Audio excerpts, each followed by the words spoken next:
90-ականների երևույթն է իմ կարծիքով սխալ բրենդավորված։ Այդ ժամանակ իրականում շատ ավելի կատաստրոֆիկ էր իրավիճակը, ասեմ ինչու։ Ինչի մեր երկրում մարքեթինգը այդ բոյի չի զարգացել։ Տոնածառի վրա ծախսում ես 5 միլիոն, լույսը վառում ես, ախտենում են։ Ուզում եմ խանութի վրա լոգոտիպ դնեմ, բայց խանութի անունը Նարե 94։ Դու վաճառում ես ամենամեծ գովազդային պակետները։ Հաստատ պետք է խոսան գործարքներից։ Ճիշտ ես ասում, երբ որ չկար դատա,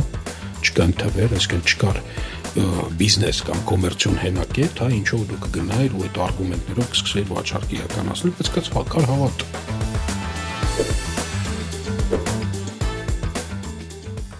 Մենք այդ 11 տարի առաջվա դոպինգի համար ենք անում են ինչ-որ։ Անում ենք, որովհետև ես հիշում եմ, երբ որ մենք սկսում էինք, այնքան քաղց կար ինֆորմացիայի, դες նյութ չկար։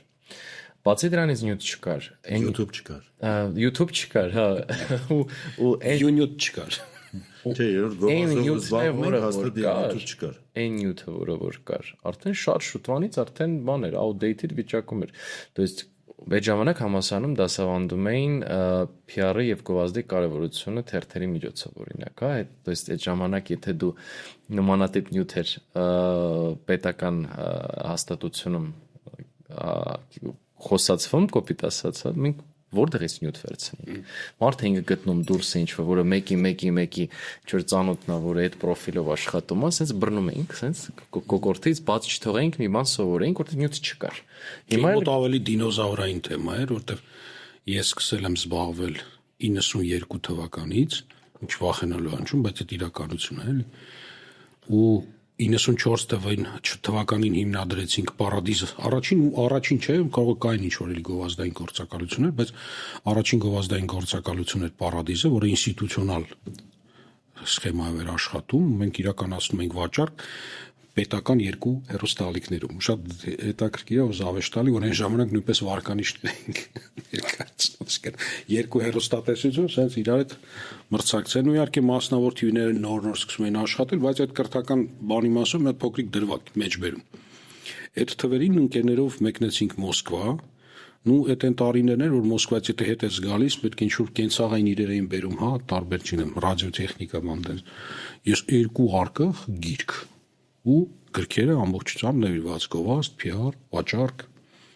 Ու իհարկե ընկերներս այդպես ծաղրանք էին ինձ ենթարկում, որ ցերկի հասկացանք, բայց չես կարդալու, ինչի գիրք, մեկագործերը պետք է որ լավ լինի։ Այդ գրքերը կարդացի,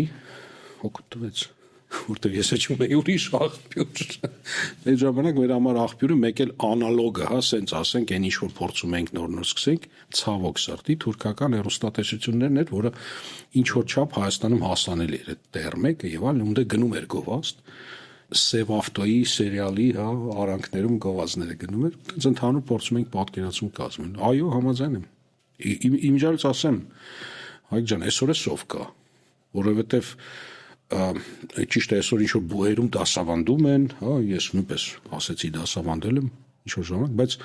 այդ այն դասավանդումը չի եւ դա այն ուսուցումը չի, որը մարդուն, հա, երիտասարդին նարությունը տալու վաղում ասես մտնել դաշտ ու սկսել աշխատել։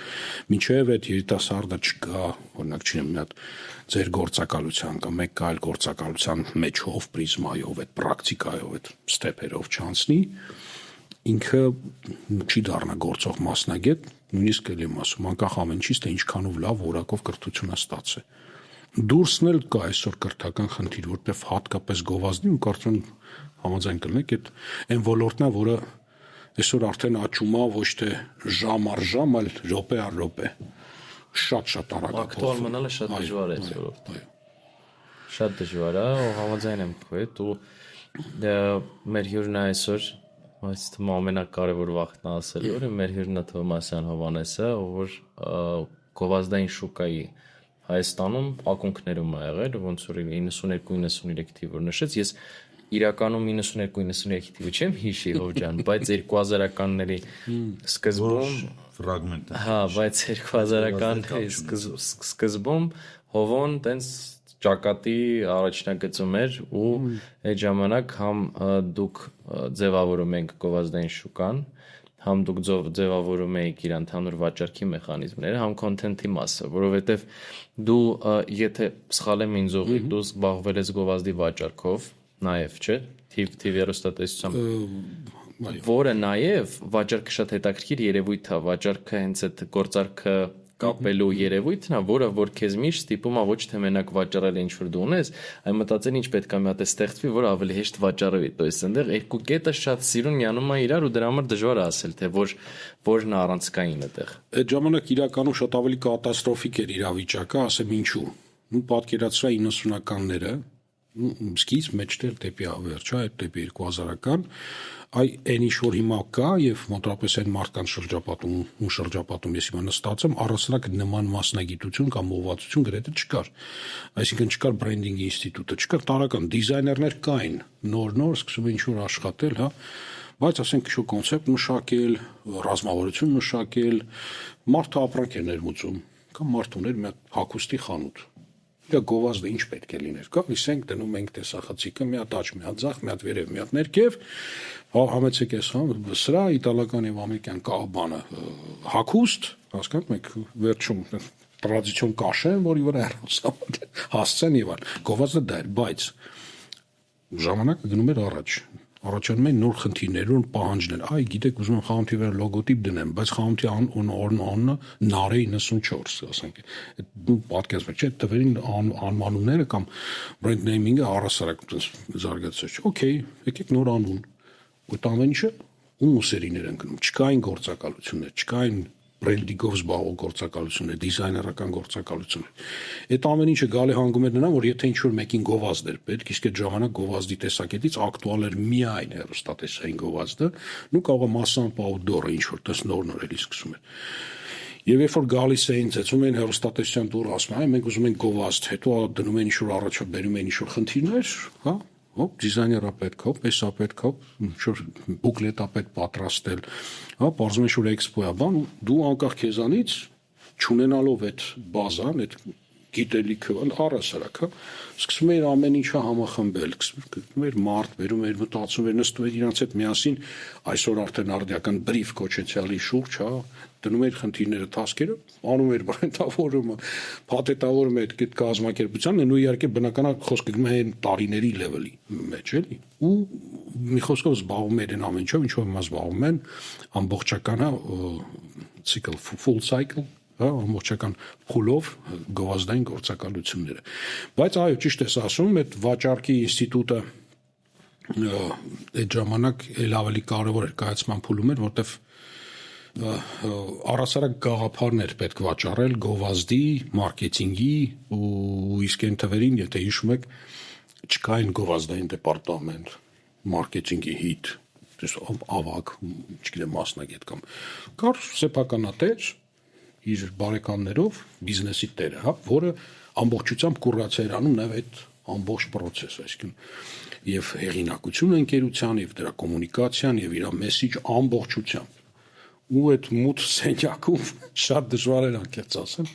դե փորձում ենք վաճառենք այդ ամեն ինչը, այդ էլ բերեց նրան, որ այդ տենց կողքից սկսեցին հավաքվել են մարդիկ, որոնք հետո այ կայացրեցին նաև այդ ինստիտուտները, ու շատ մարդիկ կան այսօր ոլորտում, որ աշխատում են, խոսքը նաև հին սերնդի ներկայացուցիչների մասին է, որոնք հիմա շատ հետաքրքիր աշխատանքների մեջ են թե Հայաստանում, թե արտերկրում, ու այդ կայացման շրջանը նույնպես ես տեսել եմ ամբողջությամբ։ Եղավ էս անցած տարի մի քանի ընկերներով նորից հավաքվեցինք, հիշեցինք այդ իր ժամանակները, հին ասած այդ 90-ականների։ Ու շատ զավեշտալի էր, հետաքրքիր էր, բայց ես միշտ ասում եմ, որ կա ինչ-որ մի հատ ժամանակահատված Հայաստանում, որ իսկականից մի տեսակ անտեսված է, որտեղ մենք դեռ շատ հավեսով հիշում ենք սովետական շրջանը, հա, ու շատ կա եւ տեսանյութ եւ հեռուստատեսություններում արխիվով դրան անդրադառնալ, բայց այդ մութ ցուրտ տարիները ու այդ անցում այդ տարիների կամ մի հատ սերունդ, որը իսկականից դժվար պայմաններ, միշտ ոնց որ ինքը կտրած հանած լինի, իրան չասեմ անտեսում են, հա, բայց օրինակ Ռուսաստանում շատ ֆիլմեր են նկարում 90-ականների մասին, հա, ու հիմնականում հասկանում եք ինչ ուղղացան, կրիմինալ բան, չունես, Трудные 90-ի եւ այլն։ Բայց այդ հենց այդ կայացման փուլի մասին, նույնիսկ Ռուսաստանում, հա, որտեղ նույնպես նոր ծնվում են production ընկերություններ, Взгляд, Вид, տելեկամպանիաները, շուտ փոքրիկ գովազդային գործակալություններ, բրենդինգային, ոնց որ այդ մասին իսկական մի տեսակ անտեսված է, բայց ինք ամենահամով քաղցր ու հետաքրքիր շրջան եմ կարծիք։ Ամենադժվարը երևի է, որովհետև այդ պայմաններում ստեղծագործել ու փորձել մի բան ստեղծել, երբ որ պայմանները շատ դժվար են ստեղծագործելու համար, դա շատ ավելի դժվար է։ 90-ականներ երևույթն է իմ կարծիքով սխալ բրենդավորված, որովհետև 90-ականներ, որ արդեն ասում ենք, իր մեջից այդ սաղ էվոլյուցիոն շրջանը, ոնց է դուրս մնում։ 90-ականները բոլորիս մտքում մի հատ ինչ որ ունի վիզուալ պատկերացում։ Գիտենք 90-ականները ինչ է, դա մութա, ցուրտա, բանա, էսա, պատերազմա, բանա, այս ամեն ինչն է 90-ականները արդեն 99-ն էլ է համարվում 90-ականներ, էլի արդեն ինքը մտնում է այդ բրենդինգի մեջ, այդ դիրքավորման մեջ է մտնում, ուսանողների մասով համաձայն եմ, որ ինքը իրականում շատ դժվար է այս ոլորտում, ես ինքս հիմա Սլավոնականում որպես դասախոս աշխատում եմ, ժամանակ ունես։ Հարմարափորձում ունենամ, բայց ես հասկացել եմ, որ խնդիրը ոչ ուսանողների մեջ է, ոչ նաև դասախոսների, խնդիրը առհասարակ այս առարկայի, այս մասնագիտության նոր լինելուն է, որովհետև բոլորի ցեղում կա, չգիտեմ, իրավաբան, բժիշկ, մարքետոլոգ ցեղում չկա, որ ասի ես պապուս ճամփով եմ նետում, պապս եղել է եսի ինչի մարքեթինգի OBХS պետ, ես էլ եմ նետում չորրորդ սերունդի ես էլ եմ նետում, չի լինում այդպես, ու դրա Հայաստանում հա, որովհետև ինքը չկա ցեղից, որ ասես Ունեք բժիշկի ընտանիքում այդու են բժիշկի ճամփը։ Հիմա բժիշկի ընտանիքում պետք է մեկը փոխի ֆորման, պետք է ասի գնում է մարքեթինգի։ Իրանց success case կա էլի այդ մասնագիտության հետ կապված։ Մարքետոլոգիա դե չբացա ձմերու կա, ոչ մեկ չգիտի լավ է, լավ չի լավ։ Կա մասնագիտություն չի, հոբի է։ Հատամ հատիկի մեջ չկա ինքը էլի։ Այսինքն սաղ բան դատախազ, բան գայշնիկ, բան ոստիկան սաղ կան, ատամհատիկի մեջ չկա։ Ինքը կմտնի հենց ատամհատիկի ցանկում, բայց ինչ են դնելու հետաքրքիր ատամհատիկանից։ Եթե ինձ թվում է որ KPI բառ օրինակ։ ինձ թվում է լամպուշկեն է, բան լամպուշկեն գալու, որտեղ որ Google-ում գրում ես կրեատիվ։ Հա, մի բա էդի խորհրդանիշ էր։ Հա, այդպես բան դնելու, բայց ինչ որ մեկը բարեկամներ ցլավ всё-таки էլեկտրիկա դառնալու։ Չէ՞։ Все-таки սերախուն լամպուշկեն կամ միլիոն մասկա դառնալու։ Միջից մարքեթինգն էլ հիմա արդեն տենց ավանդական խոսք է, չէ՞, ասում են լայն հասկացողություն, հա, շաբլոն արտահայտություն է, տարբեր իրավիճակներում, այստեղ այսօր իսկական տենց է, այդ շատ լայն հասկացողություն դարձավ մարքեթինգ։ Ինքը առաջ այդքան բովանդակալից չէր։ Առաջ իր մեջ շատ պարզ մի քանի բաղադրիչներ կար, հա, որի մեջ մտնում էր բրենդավորումը եւ դրա զարգացումը, ռազմավարությունը եւ այլն։ Հիմա ինքը տենց մեծացել, դարձել է ինչ-որ մի տենց։ Նույնիսկ այսօր խոշոր ընկերություններում կոմերցիոն դեպարտամենտը, ֆինանսների պլանավորման դեպարտամենտում նույնպես կա մարքեթինգի ներկայացուցիչ։ Ես երկու հանդիպման մասին ասեմ, եթե թույլ տաք, քանի որ ոլորտային խոսեցինք, երկու առիթ ունեցա, մի անգամ շփվեցի ներկայիս Մատենադարանի տնօրենի հետ, հյուր էր հաղորդումներից մեկում, եւ տենց ընդհանուր խոսում են, էլի խոսք ընկա մարքեթինգի մասին, երկու բառով ներկայացրեցի հնարավորությունների, հա, նույն օրինակ չէ Մատենադարանի կան, եշի ունեն, կամ այն ժամանակ երևի չունեն, հիմա ունեն, չգիտեմ։ Խոսեցի պարզապես բացատրեցի հնարավորությունների մասին, տենց հա, տենց փաստորեն այո։ Եվս մեկ անգամ առիթ եղավ ներկայիս մեր երկրի նախագահի հետ, էլի հանդիպեցինք մեկ այլ կազմակերպության շրջանակներում, նույնպես ներկայացրեց ու իմիջիալից ասեցի, ես չգիտեմ այսօր կառավարություն, իշխանություն առասակ մեր պետական մարմիններում մարքեթինգը ինչ ուղղվածություն ունի, բայց ես ենթադրում եմ, որ կոնկրետ մարքեթինգի, հա, որպես այդպիսին դասական ձևավորման համակարգ ստրուկտուրա չկա, որը կկոորդինացնի, իհարկե տարբեր տեսակի փորձեր անում են, երկրի զբոսաշրջությունը ավելի գրավիչ դարձնելու համար ունենք sense վարչություն, որը պատվիրում է ինչ-որ հոլովակ, որը հետո պտտում են ժամանակին Arnews, Euronews-ով ինչ-որ խողովակներով, կա ինչ-որ, այսինքն տարեր կան, հա, մարքեթինգի ուղղվածության վրա, բայց որ ասեմ մի հատ ինստիտուտ կա, որը կարծեմ կա օրինակ Գերմանիա դաշնությունում, այսինքն ինքը կառավարությանը կից, եթե ոչ ներսում, ապա outsource մասնակի, կա մարքեթինգի դեպարտամենտ, որը առհասարակ հոգում է այդ երկրի հեղինակության, բրենդավորման, հիմա որ բացենք Հայաստան քանի լոգո կգտնենք, հաստատ մի 10 տարբեր կգտնենք, մեկը Նուրովա Արմենիա չէ, եւ նկատել եք, դες փորձում են ինչ-որ տենց առասարակ Հայաստան ինչ-որ ձև բրենդավորեն, էլի, տես Հայաստաներով կա, Արմենիայով կա, Նուրով կա, Եռագույնը կա, ինչ-որ Ասկով կա, բայց չկա մի հատ ընդհանուր կոնցեպտ, որ այսա Հայաստանի ինչ-որ այս տարվա Հայաստանի ասենք ասենք հա բրենդ բանն է, լոգոն է, ասենք ասեմ։ Չկա, գոյություն չունի։ Ես առաջարկով հանդես եկա, ասեց եկեք անենք, եկեք մտածենք այդ ուղղությամբ նշվածս Մեր մարդու։ երազանքն էլ է Հայաստանի բրենդինգ։ Բայց նա ցենց բան նայենք, եթե այդ վարչությունը կա, հաստատ կլինի։ Տուրիզմինը կա։ Տուրիզմին կից, Տուրիզմի կոմիտե կա։ որը զբաղվելու է առաջ խաղացմամբ։ Բայց իր ցավոտ կողմը հիմա առաջ խաղացող որը զբաղվելու է մարքեթինգով, երկրի գովազդով կամ ինքը մի հատ հաստիկա, որտեղ մարդ են ընդունելու։ Համարվելու է պետական աշխատավարձ։ Հաստատ աշխատավարձը քննարկվելու է մաքսիմում 400,000։ Լավագույն դեպքում։ Լավագույն դեպքում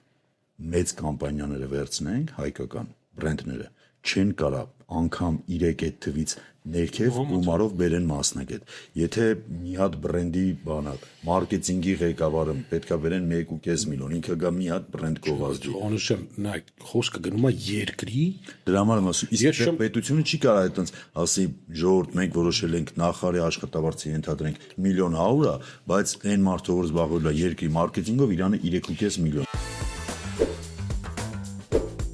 Եթե բոլոր վճարային համակարգերը ենթադրենք միջազգային վճարային համակարգերը դադար են գործել կամ որոշեն չաշխատել Հայաստանի հետ, մենք կմնանք առանց հնարավորության գումարային փոխանցումներ իրականացնելու։ Ու արքայի շնորհիվը, որ երկիրը կախվածության մեջ չի ֆինանսական այլ միջազգային, այսպես ասած, օպերատորներից։ Ու նաև արքայի շնորհիվ է, որ դոպինգը ստիպված չի հովանավոր ներգրավի ինչ որ մակարոններ սեղանի շարի այս ոդքասթի ժամանակ, այլ փոխարենը մենք ունենք շատ լավ բրենդ ու կարողանում ենք ասել, որ դոպինգ ոդքասթի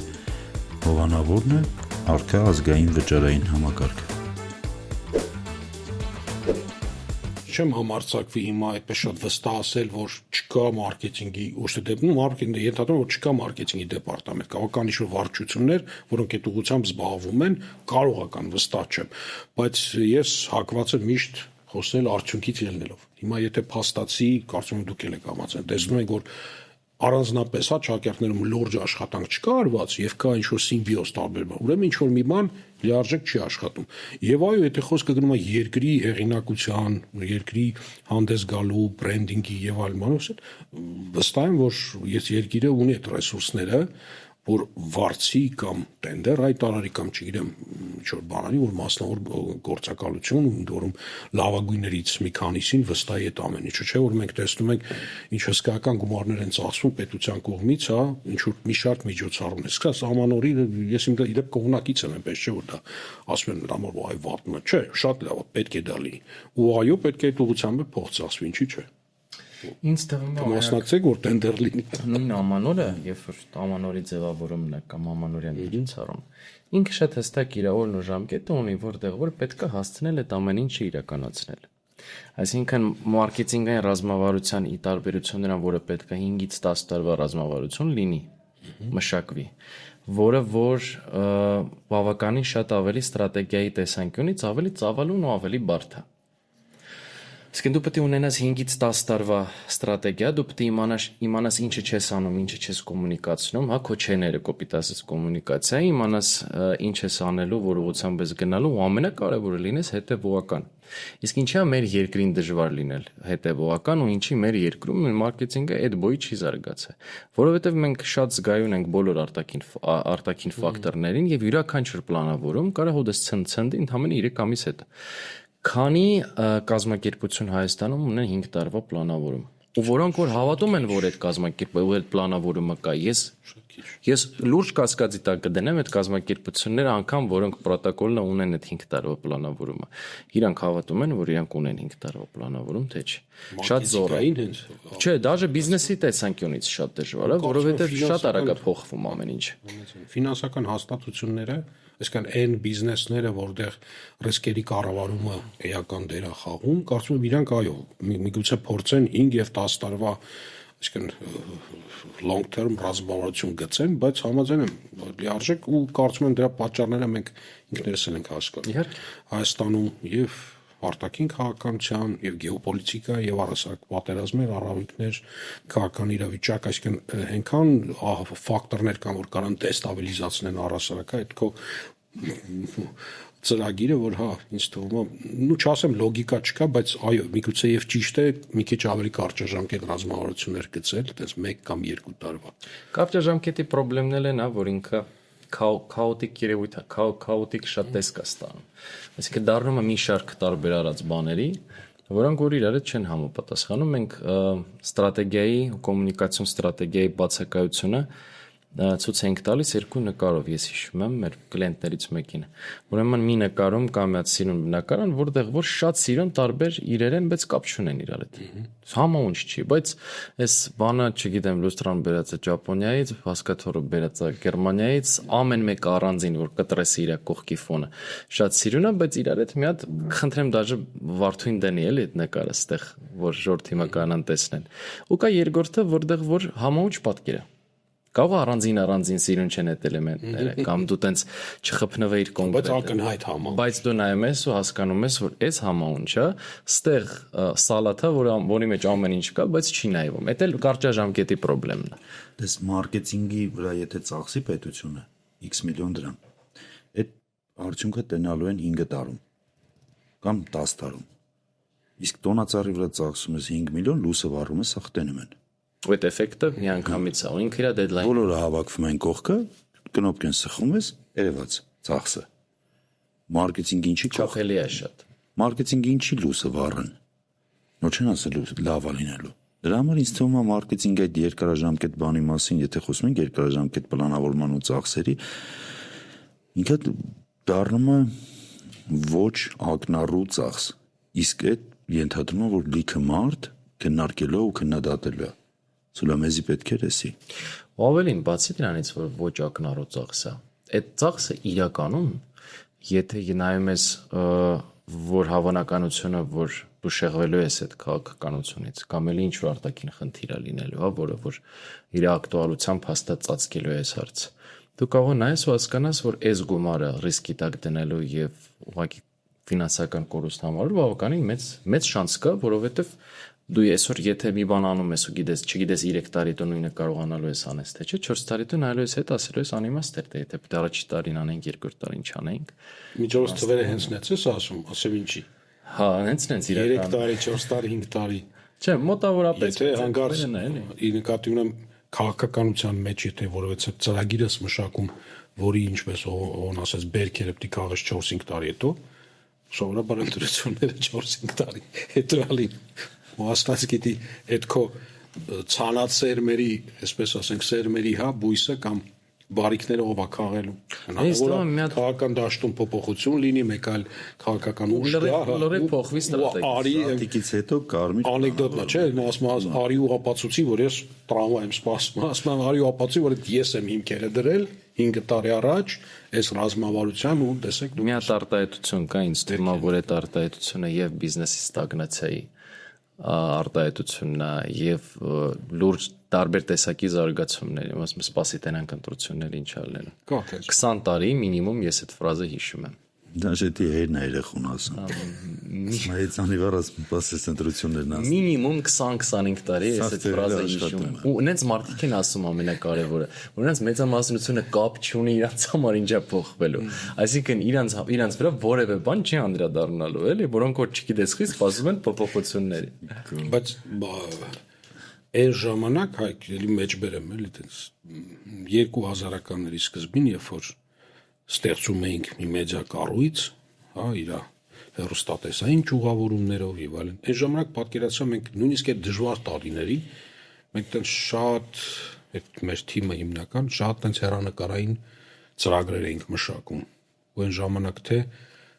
չասեմ որ հեռուստատեսության կամ հեռուստատեսությունների կամ կառույցների լոգոտիպը մշակելիս թե այդ ընդհանուր կոնցեպտը ինչա այդ մեդիան, ինչա քարոզելու, ինչա ցույց տալու այդ մեդիան, ինչ ուղղությամբ աշխատելու։ Այդ ամենը շատ հետաքրքիր խորհուրդ ուներ։ Մենք հավատում ենք, որ մենք շատ երկարաժամկետ մի բան ենք գծում, ու լիքը անելիքներ ունենք ու կհասցնենք այդ ամեն ինչը անենք ու այդ ծրագրերը որ գծում ենք, դրանք 5-10 չէ, շատ ավելի երկարաժամկետ ծրագրեր են։ Բայց այդ հիմքերից խոսանք էլի, որտեվ հիմա շատ ավելի հեշտ է Այն մարդու գովազդային կազմակերպության կամ գովազդային գործակալի համար շատ ավելի հեշտ է տենց վաճառք իրականացնելը, որտեղ ինքը ունի թվեր, ինքը ունի դիտումները հստակ, YouTube-ով, բանով, լիքը բան, բայց երբ որ քննարկում էինք արդեն Հայկի հետ, քո հյուր լինելու այդ բանը, հանգամանքը, ոսմ մենք լավ ինչից ենք խոսալու, միակ կարծիք էինք, որ հաստատ պետք է խոսան գործարքներից, գործարք կնքելու վարպետությունից։ Եկեք դրա մասին փորձենք մի հատ հասկանանք, խոսանք, որտեվ իրականում ինքը ահավոր բարդ է վաճառել մի պրոդուկտ, որը որ ինքը չունի հələ չափիչները ոլորտում ձևավորված չեն։ Չէր ասելու այդ մարդը, որ ներմուծում էր տեխնիկա կամ խմիչք, չէր ասելու, իսկ մի հատ կարամ ռեյտինգները մի հատ նայեմ, մի հատ կարամ հələ դիտումները նայեմ։ Ինքը պետքա ճշտեր ինչ որ մարդկանցից հարցնել ասեր նայում եք այդ ալիքը, այդ հաղորդումը նայում եք, մի քանի հոգուց էր ինքը ճշտելու։ Ինքն այդ ժամանակվա գործարք ընկելը բավականին դժվար էր ինքը։ Դու այն ժամանակ լավ գործընկեր ունեմ, շատ թևավոր, այսպես ասենք, խոսքեր ասեց այն ժամանակ ու այս վերջից էլի մեջ բերեց, խոսքը Վահագի մասին է Սարգսյան, ասեց, քան որ սեզով է զբաղվում, այդ ասեց ով ասեց, դու որ հավատում ես, լավ ծախում ես, այսինքն ու ինքը ճիշտ է ասում։ Երևի այդ ժամանակ, առասարակային ժամանակվա մասին եթե խոսենք, ճիշտ ես ասում, երբ որ չկար դատա, չկան թվեր, այսինքն չկար բիզնես կամ կոմերցիոն հենակետ, հա, ինչով դու կգնայիր ու այդ արգումենտներով կսկսեիր վաճառք իրականացնել, բայց կաց կար հավատ։ Ես հիշում եմ այն ժամանակ, երբ որ մի նախագիծ էինք սկսում, չի օրինակ նույն Կարգին հաղորդումը, Բեռնարդ Շոուն, Ֆորտ Բոյարն, բազմաթիվ պրոյեկտներ, որոնք այն ժամանակ եւ այն ժամանակվա համար բավականին հետաքրքիր են ու ծախսատար։ Եթե մենք չհավատայինք, որ այդ պրոյեկտները հաջողվելու այդ հավատով չվաճառենք, ինչքան է ճարտար խոսեինք կամ ինչքան էլ այդպես հետաքրքիր ինչ-որ արգումենտներ բերենք, ես կարծում եմ, հա, չենք կարող վաճառենք։ Ու ցանկացած ոլորտում կարծեմ այդպես, ու համոզված եմ երևի թե կարծեմ չէ, համոզված եմ այդպես, որ եթե դու չես հավատում, այն ինչը դու վաճառում ես կամ այն ինչին դու վաճառում ես, ոչ մի թիվ ոչ մի բան քեզ չի օգնի։ Չնայած Հայաստանի հայկական իրականության մեջ կան անալոգներ, որտեղ թվերը իրականում, հա,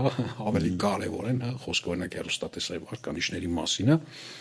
որոնք չգիտեմ, կարող են եւ ճշգրիտ լինել, եւ շեղումներ ունենալ կամ ամբողջությամբ թերի լինեն, բայց այդ թվերը ցանցային գործակալություններին ստիպում են, որ արտերկրագործարարներին, ներմուծողներին կամ այդ ցանցային գովազդները այսպես տեղ վաճառվեն այդ թվերի հիման վրա։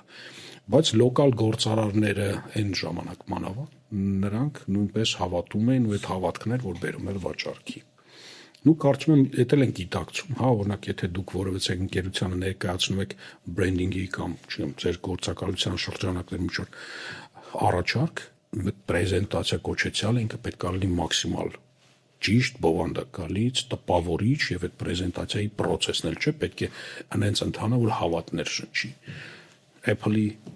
iPhone-ի նույն կամ առասարակ Apple-ի բոլոր պրոդուկտները այդ իր այդ պրեզենտացիայի ֆորմատը, որ մարդը դուրս է գալիս ու այդ մարդը հավատ է ներշնչում ու ինքը ասում է մի բանի մասին, որին հավատում է, այդ trust-ի rating-ը նենց է աշխատում, որ մարդիկ առնում են։ Իսկ կարծում եմ, որ եթե հիմնական այդ այսպես արգումենտը փորձենք մեջ բերել այն ժամանակ, երբ որ չկար վաճառքի ինստիտուտի համար հենքեր, սյուներ, հա, թվերի դատայի տեսքով։ Եվ միակ բանը ու հիմնական արգումենտը եղել է այդ հավատը, որտեղ իդեպ շատ ճիշտ բան է։ Ես հիմա որ հիշում եմ, մենք ինչ էինք ասում վաճառքի համար գործարարներին։ Մենք այսենց կարենք ինքը տենց ինքը բանը Արտյոմը Բեռնարդը ասես կովը մցնելու ենք ու մցնեցին տղեկ այդ սակիդեն այդ պատմությունները։ Այդտենց այդ հավատով, այդ դրայվով բերում ենք նաև վաճառքի։ Էներգետիկան մի խոսքով։ Հա, որովհետև մարդը գործարքի ժամանակ այդքան էական չի գործարքը բուն, ինչքան ինքը այդ գործարքը ում է դա կապում։ Որոշիչ ֆակտորը դա է, իսկ այդ ում հետ ինքը կապում է, այդ իր մեջի էներգետիկան է։ Այսինքն ինքը պատրաստ է մարդու հետ ճանապարհ գնա թե չէ, որովհետև յուրաքանչյուր կնքած պայմանագիր այդ ավարտը չի, ոնց որ շատերը չէ սովորեն մտածել, վсё գործարքը կնքեցինք, չէ, գործարքը կնքեցինք, հիմա նոր սկսվում է։ Այսինքն խնդիրները ու խնդիրները գործարքից հետո են գալու, այդ էներգետիկան շատ կարևոր է։ Իմիջիալից երկու կողմ է, եւ ծախողի եւ վաճառողի համար, որտեղ մարդը կա, ում հետ դու ուզում ես այդ գործարքը կապես վաճառող լինելով հանդերձ։ Բայց դու այդ իր էներգետիկայից ելնելով չես ուզում մեկ էլ պայտակ այդ գործարքը կապես իր հետ, որտեղ դու հասկանում ես, որ դու հիմա խնդրեմ ես կապում հենց հիմա, էլի, խնդրեմի տակ ես ստորագրում, շատ լուրջ։ Մենք մի հատ տենց բան ունենք, ստատիստիկա չասեմ, բայց փորձի ընթացքում տենց համոզվել ենք, որ փոքր գործարքները, խոսքը ֆինանսի մասին է մենակ, կամ զեղչատեղ գնացել, կամ ինչ-որ բանա գնացել, շատ ավելի պրոբլեմատիկ են գնում ընթացքի իրանց, քան մեծ գործարքները։ Եթե պատվիրատուն մեծ գումար է ծախսում, շատ ավելի տենց քիչ ներվա լինում, այդ բանը ցեյտնոտը քիչ է լինում, քան փոքրի ժամանակ։ Մեծ գործարքների ժամանակ փոքր խնդիրները, որոնք փոքր գործարքի համար մեծ են, չեն երևում։ Այսինքն փոքր գործարքի մեջ մանր խնդիրները կամ մեծ խնդիրները, դա մեծ գործարքի փոքրիկ խնդիրներն են։ Իսկ մեծ փողերի մեջ սովորաբար այո, փորձում են անտեսել մանր խնդիրները, որտեղ կենտրոնանում են ընդհանուր գաղափարի կամ ընդհանուր գործարքի վրա։ Երևի դա է պատճառը։ Ես մինչև հիմա, եթե սելզով զբաղվում եմ, նեմորսմա պայմալ себя на мысли, բռնեց ինձ այդ մտքի վրա, որ ես հիմա էլ եմ հավատում, այն ինչ անում եմ։ Այսինքն իսկապես ես հիմա էլ նույնիսկ դեպքեր ա լինում, որ հիմա ես վաճառք եմ իրականացնում առանց դատայի, որ հիմա մենք զրուցում ենք, ես հասկանում եմ դրա իրականությունը։ Այսինքն ես այնքանով եմ հավատում, բայց ի տարբերությունը այն ժամանակվա եւ հիմիկվա այնա, որ այն ժամանակ ես այդ էքսպերիենսը չունեի, որ իմ հավատը նաեւ ինստիտուտով ամրապնդեի, այսինքն հիմա է որ դա հաջողվելու է։ Հիմա իմ հավատը համեմված է կամ ասենք տակը, ասենց հիմքեր կա, որ անալիտիկ որ ինքը դրա համար ես հավատում եմ նաեւ։ Բայց ես մինչեւ հիմա հավատալով եմ աշխատում։ Առասարակ կարծում եմ համաձայն եք վաճառքի մեջ այդ հավատով վաճառելը եւ հավատներ շնչելը այդ գործարքի համար, այդ կոնտակտը ստեղծելու համար, այդ շատ կարեւոր է։ Եթե դու մի բան չես հավատում, չեմ կարծում որ մեքենա վաճառել, օրինակ դեռ ասում բժիշկի մեքենա է։ Այդ ինչ է։ Դի հավատներ շնչելու ֆակտոր է, то есть RTV է, այդ reason to believe-ը կա։ Դեմոն, օրինակ դիտես կատեգորիալն է, բժշկի մեքենա, ու մեջ սա տալու բրենդերն են, էլի։ Կա, գորջ բանում լիստեում, երբ որ մտնում ես, որ կողքը բան դնես, իկոնկա ես դնում, այսինքն շտաբ, բան, զեղչված, sense բաներ, մեքենաների պարագայում ես լիստով մեքենա ծախել եմ։ Բժշկի ավտո կա։ Վճարում ես դա, բայց ինքը ու կարծեմ ամենաթանկն է։ Գովազդի մեջ այսինքն այդ իկոնքի քամեն մեկ իր գումար ունի, բժշկի ավտոն ամենաթանկն է, ու սախնը պրիկոլի համար են դա վերսում։ Այսինքն հումորի բանի համար, նույնիսկ չի նայում վերիֆիկացիա անում, ասում է, բա ուրա բանը դիպլոմը էլի, արդինատուրայի դիպլոմը ցույց տու, բայց այդ դնում ես պրիկոլի համար, ինքը աշխատում է։ Ես RTV-ին որացրի այդ հավատքի դեպք հիշեցի 15 տարի առաջ երևի ուրիշ կազմակերպությունում ենք պատվիրատուն զանգեց, ասեց այդ տերմինները նոր էր ձևավորվում, բան այդ նոր ոնց որ ձեր этаպից եկել էր արդեն մեր этаպ էր գալիս, բանը տերմինները նոր է ձևավորվում, պատվիրատուի հետ խոսում էր հեռախոսով, ասեց դուք նայեցիք այդ մեր RTV-ները սա, ասեցի հա ոնց չենք նայել, ասեց համաձայն եք, եսի ձեր համաձայն ենք։ Հենց ադույթ տվեցի, առաջի բանը Google-ում post տվեցի RTV, բացեցի ինչ է դա նշանակում, որ դեպքերում ենք կիրառում, ինչ է դա ուտում, հասկացա RTV-ին, զանգեցի, ասի նայեցինք, եւս մեկ անգամ նայեցինք ինչ է RTV-ին, ու որոնք են ձեր RTV-ն է, որովհետեւ այդ իսկ բրենդի համար դա կարևոր է, չէ՞ որ բրենդը չի օգտագործում RTV-ը, ասում է հավատաս, դու պետք է հավատաս, որ այս բրենդը կարող արտադրի ամենալավ ջուրը, որովհետեւ ինքը գտնվում է այս ինչ աշխարհագրական դիրքում, էլի պետք է դու հավատաս, իր անունը լսում ես, ասում ես հա, Ֆիջին հավատում ես, որ կարող լիներ, որտեվ իրան Ֆիջին է ձև ես ընկալում, Էվյանը բաներ, ասենք իր սարերն է ցույց տալիս, բանա ցույց տալի, որ դու հավատում ես դա իսկ արա, որ բաներ, մի հատ Էվյանի ամենասիրածս գովազդային արշավը, երբ որ իրանց պոստերների վրա սարերն էր նկարած, վրան գրած էր, որ սա մեր ֆաբրիկան է, այստեղ արտադրում էլի մեր ջրը։ Հա, որտեղ դու հավատում ես, հավատի միջերս հավատի մասով ասեմ, երևի 90 որ թիվներ, էլի 2000-ականների 90-ականների վերջներ արեցինք մի գարեջրի գովազդ, ինչի եմ սա ասում, որտեղ շատ եմ լսել, որ տարբեր կազմակերպություններ մարդիկ վերագրում են այդ կարգախոսը իրենց ասում են այ մենք արեցինք, մեզանից հետո գնաց։ Ես արեցինք մի շատ բարձ հոլովակ, որտեղ գարեջուր բառներ, մեր ժամանակ անիմացիա պատկերացնում էր, չկար տես բան, կա այն անիմատորներ, իմիջիայլոց առաջին անիմացիոն ստուդիան եւ անիմացիաներ LACN-ն էր, Էլի Սարգսյան, Վագնե, Բագրատներ ու Դավիթը, իրենք էին անում անիմացիաներ, մի խոսքով գարեջուր բառներ, որտեղ ասես գար բառից գարի էր դառնում գնում էր, ջուր բառն ասես ջուր էր դառնում, ասես լցվում էր շշի մեջ ու տեքստեր հնչում անարատ էսինչ գարի եւ բանը սարերի չգիտեմ ջուր, եթե գարեջուր ապա կոտայք։ Այդ ասում եմ մեր կողմ դրանից հետո իսկապես սկսված եթե ասա, ապա սա, եթե սա, ապա սա։ Այն ժամանակը չկար այդ ինստիտուտը, որ դու կարայր գնայր քո կարգախոսը ինչ որ ձևի հերինակային առումով գրանցեիր, որ չօգտագործեին, էլի կամ առնվազն չնմանացնեին։ Հետո այդ այնքան շատ սկսեց գիրառվել, օգտագործվել այդ եթե ապան։ Ու ընդ որում տարբեր ինտերպրետացիաներ։ Ես չի իմանում, եթե որտեվ ես եթե ապան գիտեմ ինգոից էլի։ Դա ասում, եւ մենակ ինգոն չէ, տարբեր, չգիտեմ թվերով հետ առաջ, բայց կարծում եմ շատ հեշտ է դա։ Մենք կոտայքի համար կարգախոս մենք էլ ենք տվել, առաջին անհրաժեշտության գարեջուր։ Հետ էինք տվել, որ տենց ու սա կոնցեպտը նրա վրա է, որ ինչ որ տեղ գնալուց մեկ եկա բան էլի, տենց առաջին անհրաժեշտության բաներն ես եկամ, գնում ես քաղաքից դուրս շիշնա, որ պետքա վերցնես, միսը, բանը, այնտեղ վարունգը, պամիդորը, բադրջանը, մեկ է գարեջուրն է, առաջին անհրաժեշտության պարագաների մեջ մտնում էր։ Եթե հետ գանք էլի վաճառքին ու գործարքին, որտեղ հովեն հանդիպանը կանչելու հենց ոնց որ դու ասեցիր առաջին բուն նպատակը նաև դա է եղել քննարկելու, որովհետև այդ ժամանակ դու ասացում էր վաճառքի եւ գովազդի հետ, որպես մարդ, որ մոտենում էր դրան ինստիտուցիոնալ, չէ՞, մակարդակի, դու տենց ես ասում։ Բացում ես Կանտակ։ հա, որ մեջը գրած է, չէ՞, անուններով։ Այսօր ուզեցել ենք անենք Վարդուի ասա։ Ասում այսօր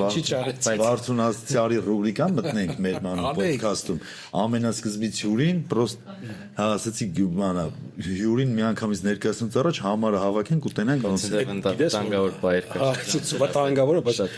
որ ասեցի լեկ ջան դա է նկատի ասում եմ այ դու ասացած որ վաճառքի հետ ուրեմն ինձ ոչ շատ հետաքրքիր էր ասել գետքան բանը ըստ տարիների էր իսկ երբ որ TV-ն նոր էր բացվում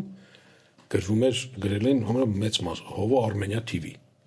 հետո երբ որ ես ավելի պրոֆիլավորվեցի գովազդի վրա ու հիմնադրեցի մեդիա TV գովազդային գործականությունը գրած էր հովո մեդիա TV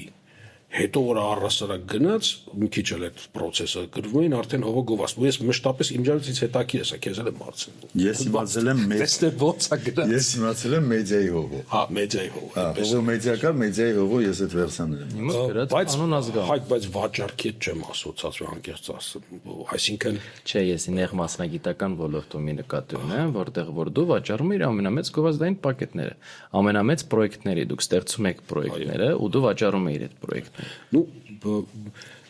это մի քիչ բան, չեմ ուզում տենց հիմա տենց բայ ես, բան չէ, բայց իրականում միշտ չի որ ես մենակ վաճառքով ես զբաղվում։ Առհասարակ այդ որ ասում եմ, մի հատ հետաքրքիր կտոր կա, որը դուրս է եկել այդ 90-ականներին։ Մնում էր մենակ տարածքներ մենք ավլեինք, իսկ մենք զբաղվում ենք ամեն ինչով։ Դրա համար ամենասկզբում ասեցի ես այդ։ Մենք զբաղվում ենք կոնտենտի գաղափարով իր գեներացմամբ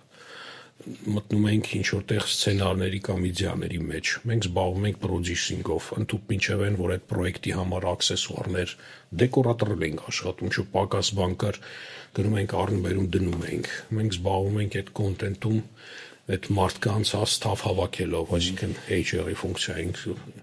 մենք զբաղվում ենք այդ կոնտենտի promotion-ով այդ նույնիսկ այն ժամանակ որ այսինքն չկար որևէ մի կետ, բայց այո ճիշտ ես ասում, ինքու մեկա վաճառքն է։ Վաճառքն է։ Ես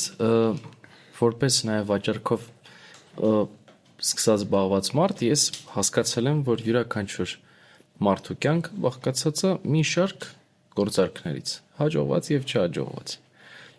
Այսինքն աղջիկա եւ տղու հանդիպումները վաճառք բաբաշում շատ։ Եկեք ցինիզմի կարանք բերենք, բայց իրականում վաճառքը շատ կարևոր է մի բան ծագումնաբանությունը sales բառի հասկանալ։ Ես երբ որ իմացել եմ, իմ համար աշխարհս փոխվել է։ Եթե չեմ սխալվում, հին անգլերենով դա նշանակում է տալ, to give։ վաճառել բառը, այսինքն ինքը քերել, տանելը չի։ Ինքը տալն է։ Ու երբ որ դու այդ հարցի պատասխանը գտնում ես ինչ ունես դու տալու, գործարքը հաջողվում է։ Եթե հարցի պատասխանը ինչ պետք է ես քերեմ, 99% պարագայում քերելու են քեզնից։ Ու դրա համար նույն հարցը, երբ որ աղջիկ տեղը հանդիպում են սեղանի շուրջը, չէ՞ տեղ արտաքին տեսքը, սաներվածքը, շփման ձևը, հաստատ դու քո ոչ բոլոր նախասիրությունները մեծամասամբ կասես նենց ոնց որ կա, որովհետև դու մտածելու ես դա ոնց կընկալվի։ Դրանք լավ վաճառքի նախադրյալներն են կամ վաճառքի լավ նախադրյալներ։ Հա, իսկ ամենավատ բանը, ամենավատ բանը Վաճառքի լավ նախադրյալներ են։ վաճառքի ժամանակ, երբ որ մարդ զգում է, որ իրան ինչ-որ բան են վաճառում։ Չէ՞, օրինակ ինտերվյուի ժամանակ դա էլ է վաճառք։ Մարդը գալիս է ինտերվյուի, հիմա պետք է իրան ներկայացնի նենց, որ դու ուզենաս 20 հոգուց ընտրես իրան, դու վաճառում ես մարդը իրան։ Հիմա ասում ես, որոնք են քո թերությունները։ Ու ասում եմ, դե իմ թերություններն այն որ ես շատ եմ նվիրված աշխատանքի, ես չեմ կարողանում գործը վատ անել, ես չափից դուրս պարտաճանաչեմ, այդ արդեն կարմիր ֆլագ է, էլի, պետք է պրոստը արդեն միանգամից ասես չէ, որովհետև մարդը շատ վատ մի արեք տես կյանքում ով գնում է ինտերվյու։ Մի արեք, անկեղծ ասեք ձեր թերությունները, դա կընկալվի շատ ավելի դրական։ Դեռահասներին բաներից էլ իմ վատ կողմը, որ ընկերասեր։ Շատ անկեղծ թող չասեն։ Ես ծխում եմ մեկ այլ բաներ չէ դες։ Չէ, օրինակ, գիտես, մարդ կար, ես հիշում եմ, ասեց նայեք, ասեց, ես մի հատ թերություն եմ, չգիտեմ դեմը ոնց առնեմ, իմ մոտ պրոբլեմ կա այդ։ Ես էլ արդեն սպասում եմ, որ հեսա դրական բան այլ ասել, որ ես նենց եմ աշխատելով, որ դուք չիմանաք ինձ ոնց պարգևատրեք, բան մոտավոր, հա։ Ասեց, ես ասեց խնդիր ունեմ կոնկրետ առավոտը զարթնել։ Չեմ կարողանում այդ խնդիրը լուծեմ։ Չզբաղված չեմ գիշերը, չգիտեմ ոնց լուծեմ այդ խնդիրը։ Մարդ այնքան անկեղծ էր, որ դու շատ հարգանքով ես մոտենում, մի բան էլ ասում ես, լավ, ես ինչով կարամ օգնեմ, որ այդ խնդիրը լուծվի։ Բայց գոնե դու ես հարգում դա, որտեվ քեզ զգուշացրել են գալիք խնդրի հետ, քեզնից ոչ մեկ ոչ մի բան չի թաքցնում։ Ու դու շատ ավելի կողմ ես առնել մի երևույթ, որի խնդրը գալիք դու գիտես։ Առնվազն դա անկեղծ է։ Հա, բայց Հայկ ջան, Ուժեղ վաճառք արել են այդ մարդը։ երբ որ վաճառում ես, մենակ չպետք է հաշվի առնես քո վաճառքի process-ը, նաև պետք է հաշվի առնես ում ես վաճառում։ Իհարկե։ Իրեն նույնպես, որտեվ շատ հնարավոր է ինտերվյուի ժամանակ տրամադրվել ես, որ գալու ես շատ օբյեկտիվ անկեղծ ասելու ես քո թերությունները ու տեսնում ես մեկ է նստած այսպես դասախոսի կարգավիճակով ստարեց մի HR աշխատակից, հա, որին եթե հանկարծ դու ասես, որ դու մի քիչ երկար ես քնում, հանկարծ հաստատ այդ քո անկեղծությունը քո վրա չի աշխատի։ Այսինքն վաճառքի process-ը երբեք այդ միակողմանի դրույթները չունի, ինքը միանշանակ ինքը այդպես համադրություն է, այսինքն բոլոր գործոնները պետք է համապատասխանեն երկու կողմի, հա, այդ հաճարերը։ Մատը չգիտես ինչի բոլոր Nokia-ի ասոցիաց։ Այդ կոնտակտը ստեղծելու համար պետք է երկուսն էլ համապատասխանեն։ Երկու ընկերով վերջերս նստած խոսում էինք, մեկ էլ մի ոլորտի շատ ազդեցիկ մարդ կար արտասահմանում ու ես ասում եմ ասում այն օրը պատմեցած որ ես մարդու հետ կապկաս մի անգամից ասեց իսկ կարա մեր համար էս անի այսինքն ոնց կարանք մոտենանք իրան որ մեր համար խնդիր լուծի ոնց որ ընկերս պատմում է ուրիշ անձնավորության մասին որ այդ X Mr. X-ի մասին ասում ես մենք ինչ կարանք ոնց կարանք անենք նենց մի բան մեր համար անի ու ընկերս շատ լավ պատասխան տվեց, ասես դրա փոխարեն ասեց, եթե դու մտածես ինչ կարաս անես այդ մարդու համար, որ հետո ունենաս շանս, որ ինքը քո համար անի, դա շատ ավելի սիրուն կլինի։ Այսինքն դա քերելու ու վաճառելու տարբերությունն է, որը որ ես հիշում եմ, որ 90-ականների վերջ, 2000-ականների սկիզբ ես աշխատել եմ ամսագրում որպես գովազդային գործակալ։ Այդ ժամանակ գովազդային գործակալների նկատմամբ կար շատ ոչ դրական Հա, նեգատիվ վերաբերմունք, որովհետև եկավ հերթական քերողը։ Մոտավորապես այտենց բան կար, այտենց երևույթ կար, այսինքն դու ոչ թե միջև քո product-ը ծախելը, հələ պետք է ծախեիր նրա հավանականությունը։ Քերողին եմ պատկերացնում, դե հավաքական կերպար է։ Աջան Քերողի հավաքական պետք է։ Մի քիչ աչքերս էս Դու պետք է մի հատ ծախես հələ հավանականությունը նրա որ դու չես եկել քերելու եւ մարդը չի դուժվելու որ քո այդ գործ առնվազն լավ անվտանգ է քո այդ շփվելը հետո նոր դու իրա վրա արդեն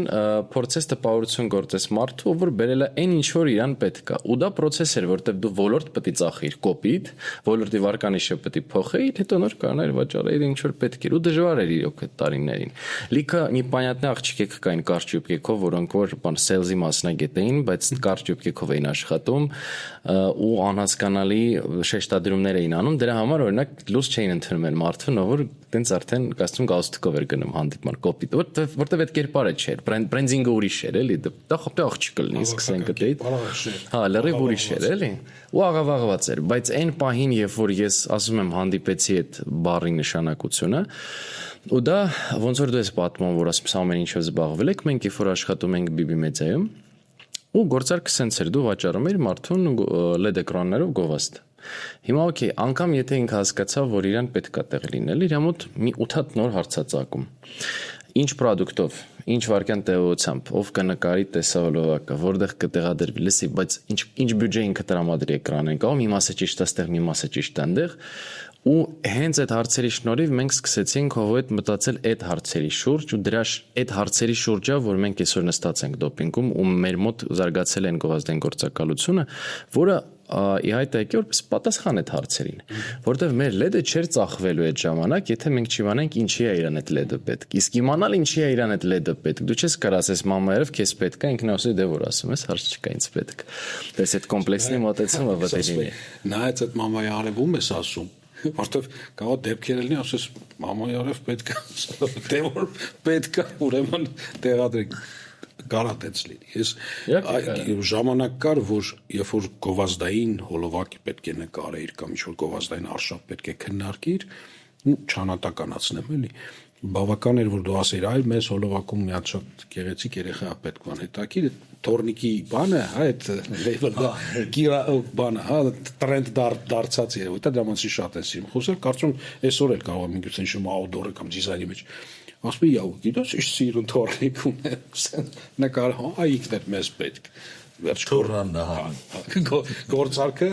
կատարված է։ Իսկ սպասում էր դրա։ Այո, իսկ այստեղ արդեն այդ եթե գտել ես այդ թույլ տեղերը, հա, այդ թելերը, որից ճիշտ քաշում ես կամ ճիշտ ես օգտագործում, սա գործարքը կայացել։ Իսկ ինքը իրականում վաճառքը դա մենակ ինստիտուտ չի, ինստիտուցիոնալ process չի, որ այ եթե ես բոլոր հարցերի պատասխանները ունեմ, այ եթե ես բոլոր արգումենտները ունեմ վաճառքի ու ես վստահ եմ, որ վաճառք եմ անել, որտեղ այդ վաճառքը անելը շատ օգտակար է նաև այդ մարդուն, դա դեռ չի նշանակում, որ դու կվաճառես։ Հա, ոնց որ ով ասեց, այդ քերով է գալիս, որտեղ բավական է, որ այն մարդը, որ այդ քո ասած գիվը, այդ տալը պետք է ընդունի, մի թեթև կասկածի, որ բայց ոնց որ թե այս որտեն ինձ խափում կամ այս ոնց որ թե ամեն ինչը շատ սիրուն է ստացվում, այս sense իդեալական չէր կարողանել ու վերջ, որ արդեն գործարքը շեղվեց, դեռ արդեն լրացիչ ջանքեր, ինչ որ process-ներ, իսկ ինստիտուտը չի վաճառում, մարդկային ֆակտորը շատ կարևոր է։ Դեռ ճիշտ է, մարդը իրան վաճառում է ոչ կյանքի ընթացքում, վաճառում է տանը, վաճառում է ուսման ընթացքում, վաճառում է աշխատանքի վայրում, ամեն տեղում կոպիտ է հնչում է կոպիտ, բայց եթե դրան վերաբերվես մի քիչ Trafficking-ի մասին չէ, էլի։ Դե հա։ Հա, դրա համար ինքը նորմալ է վաճառքը, այսինքն նա եկեք վաճառքը եկա մատուցում ես։ Երկու պարագում են, մատուցում ես, որ գնեն։ Մատուցում ես, որ ընտրեն։ Ու մատուցում ես։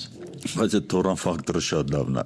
Այսինքն ես պատկերացրեցի, էլի բացառվում է մեկ ասի, չէ, չեմ հավանում այդ հոլովակը։ Թորը մեջն է։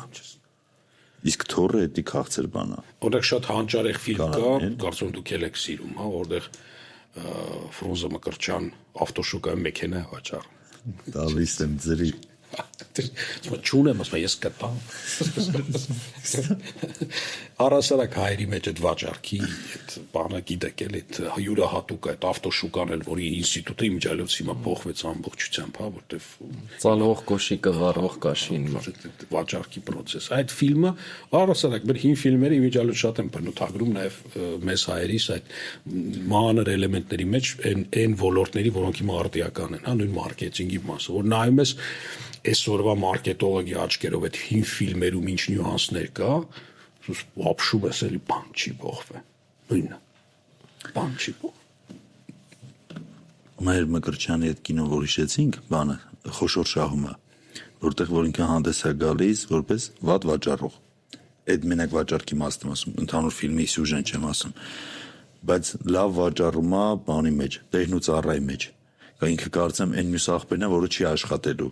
Գնում է ցանկացած պայմանի համաձայնվում է, ասում է ինչ ես ուզում, սաղ կանեմ, սաղ չոտքի գնեմ ու դառնում է խնդրեմը։ Այդ նույն հակառակ բանն է, այդ քերողի տարբերակը կա այդ պերսոնաժի, բայց ինքը այդ հավատից իմ ասած որ պատկերացնում եմ լավ մեր մոտ էլ այդ գալիս օրինակ ես ուզում եմ հիմա պատկերացնեմ այդ ամեն ինչը բերենք պրագմատիկ դաշտ ով որ նայում է ոդքասթը ինչ որ մի բան հասկանա լավ հավատը որտեղից է ձևավորվում հավատը ձևավորվում է որ պրոդուկտը ես դու տենում որովհետև դու կարող լիքը բաներ չես տեսել որ գնացել ես վաճառելու հավատացել ես բայց չես տեսել որ այնի կա այս պարագայում գալիս է ինչը հավատում ես ինքդ քեզ որ դու չես գնում խաբելու այդ մարդուն թե հավատում ես որ իրոք այդ պրոդուկտը պետք է Ինձ թվում է երկուսը էլ եմ ասում, եթե դու տաս sense պատասխան։ Եթե ունակ մարդու մոտ շատ սուր, բարոյական ինչ որ տես կրիտերիաներ կան, հա, ինքը տենց ապրում, ու ինքը տանում է մի վատ պրոդուկտ, որը գիտի ներքուստ, որ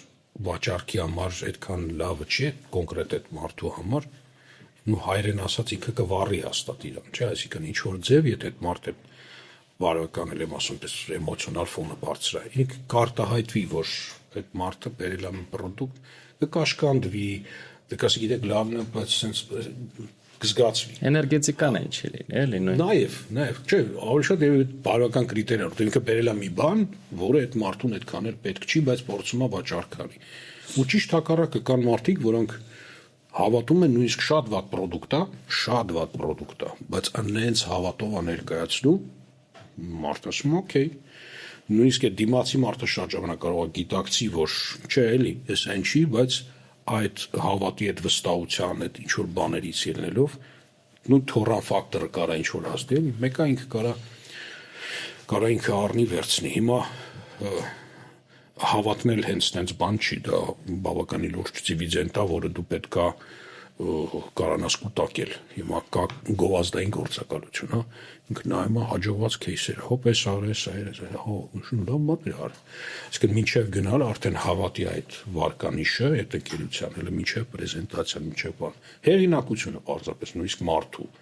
շրջապատում բիզնեսում իր ոլորտում ինչքան այդ հավատի բաժակ այսպես ասենք վարկանիշը բարձր է դեռ մնում է վերջում մենակ լավ պրեզենտացիան ու ճիշտ հակառակը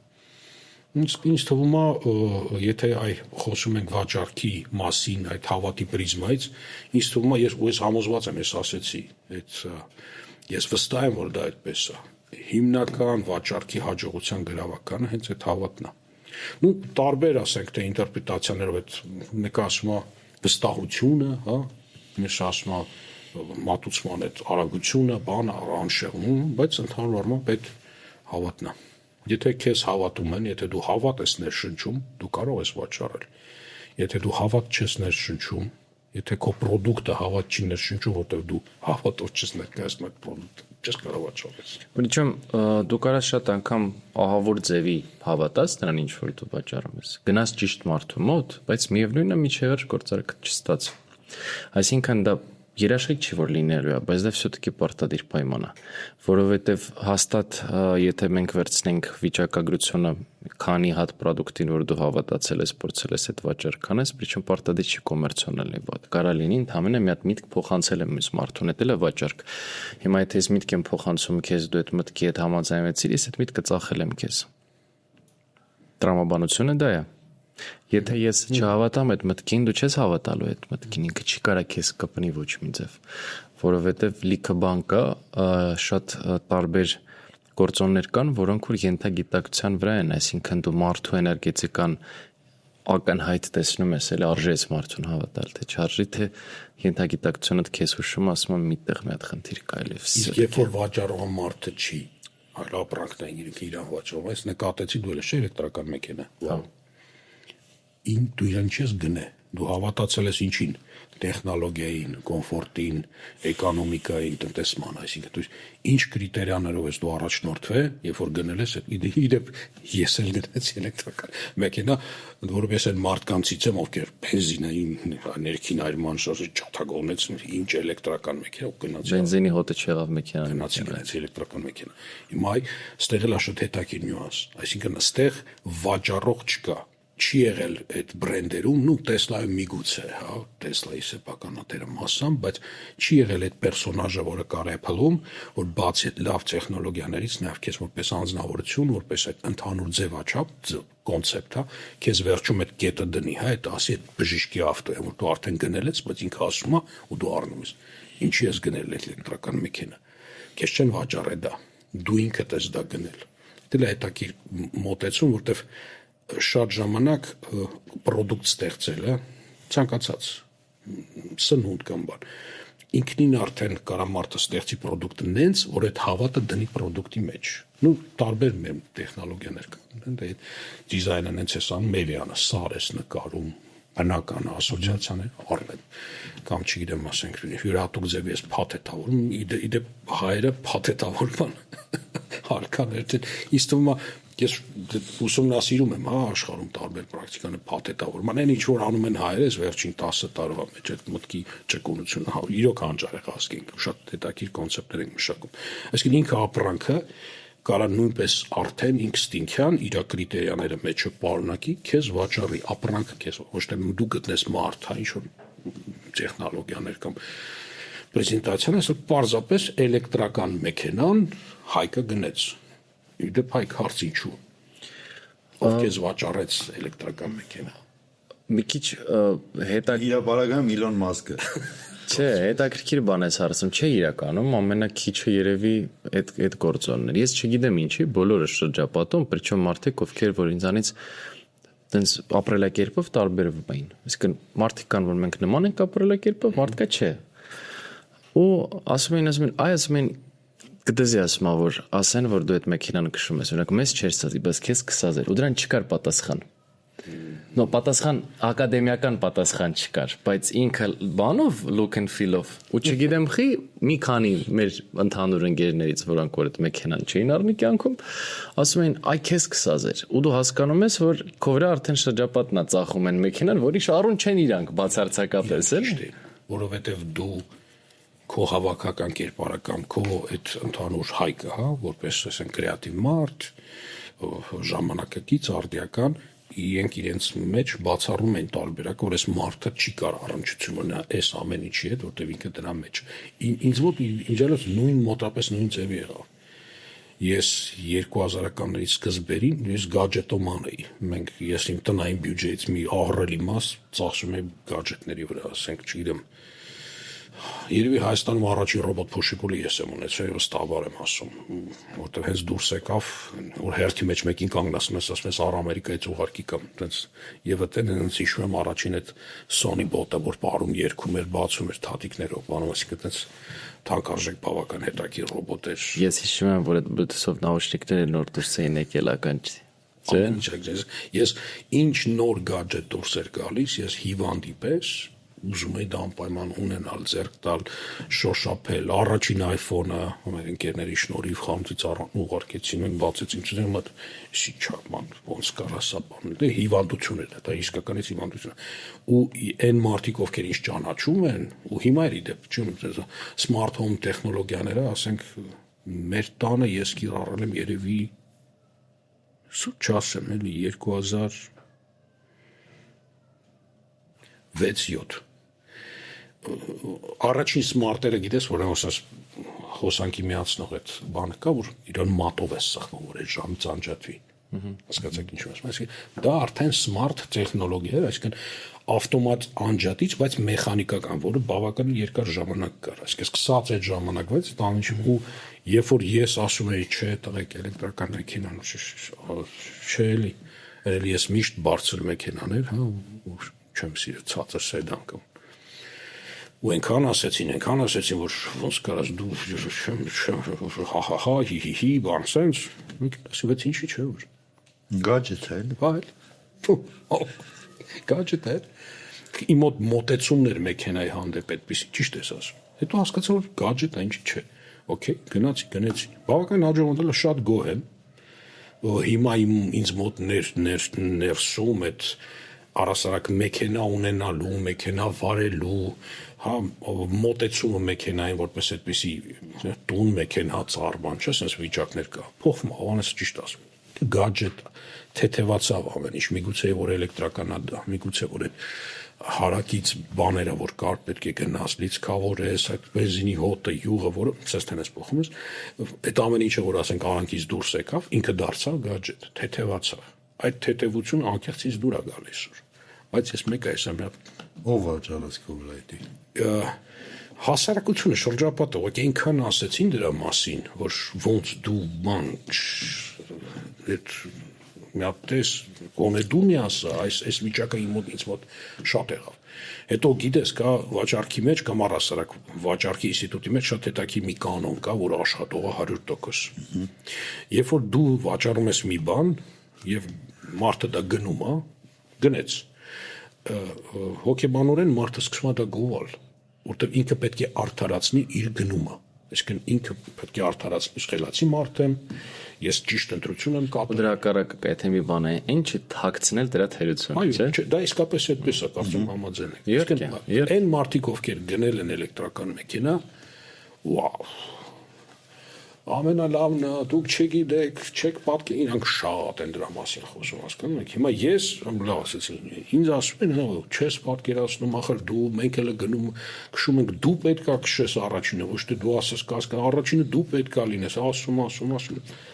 Okay, միա փորձենք։ Գիտես, հիմա ես արդարացնում եմ, ո՞նց ես եմ հիմա այդ կատեգորիայի մեջ, չնայած ասենք իմ շրջապատում չի, օրինակ Արսենը Մանուկյան, որ STR ակումբի միջոցից արդեն ավտոմոբիլային ֆեդերացիայի նախագահն է, ինքն էլ բարձր մեքենա է, քշում 404 ակումբի տղաները, Դավիթ Եվալ, որոնք առհասարակ այդ էլեկտրական մեքենան այդքան է չեն ընդունում, հա, այդ շրջապատում իրանք նորմալ են ընդունում, որ ես այդ մեքենան եմ քշում։ Իրանք իմ ընտրությունը նորմալ են համարում, բայց մինչև այդ ընտրությունը իրանք ասում են, որ չէ, այդ մարդիկ ասում են, չէ, բայց այն մարդիկ, ովքեր ճանաչում են այդ gadget եւ այլն արդիական թեմա, ոնց դու ասած, էլի։ Սա ավտոս մի հատ ֆունկցիա ունի, հետ ու առաջը պուլտով։ Այդ ճանկն չես իմանում որտեղ է քեզ պետք է տենց բանա, հա ինքը հա այդ gadget-ի վիճակն է, էլի խաղալիքա, մեկ կարող է անեմ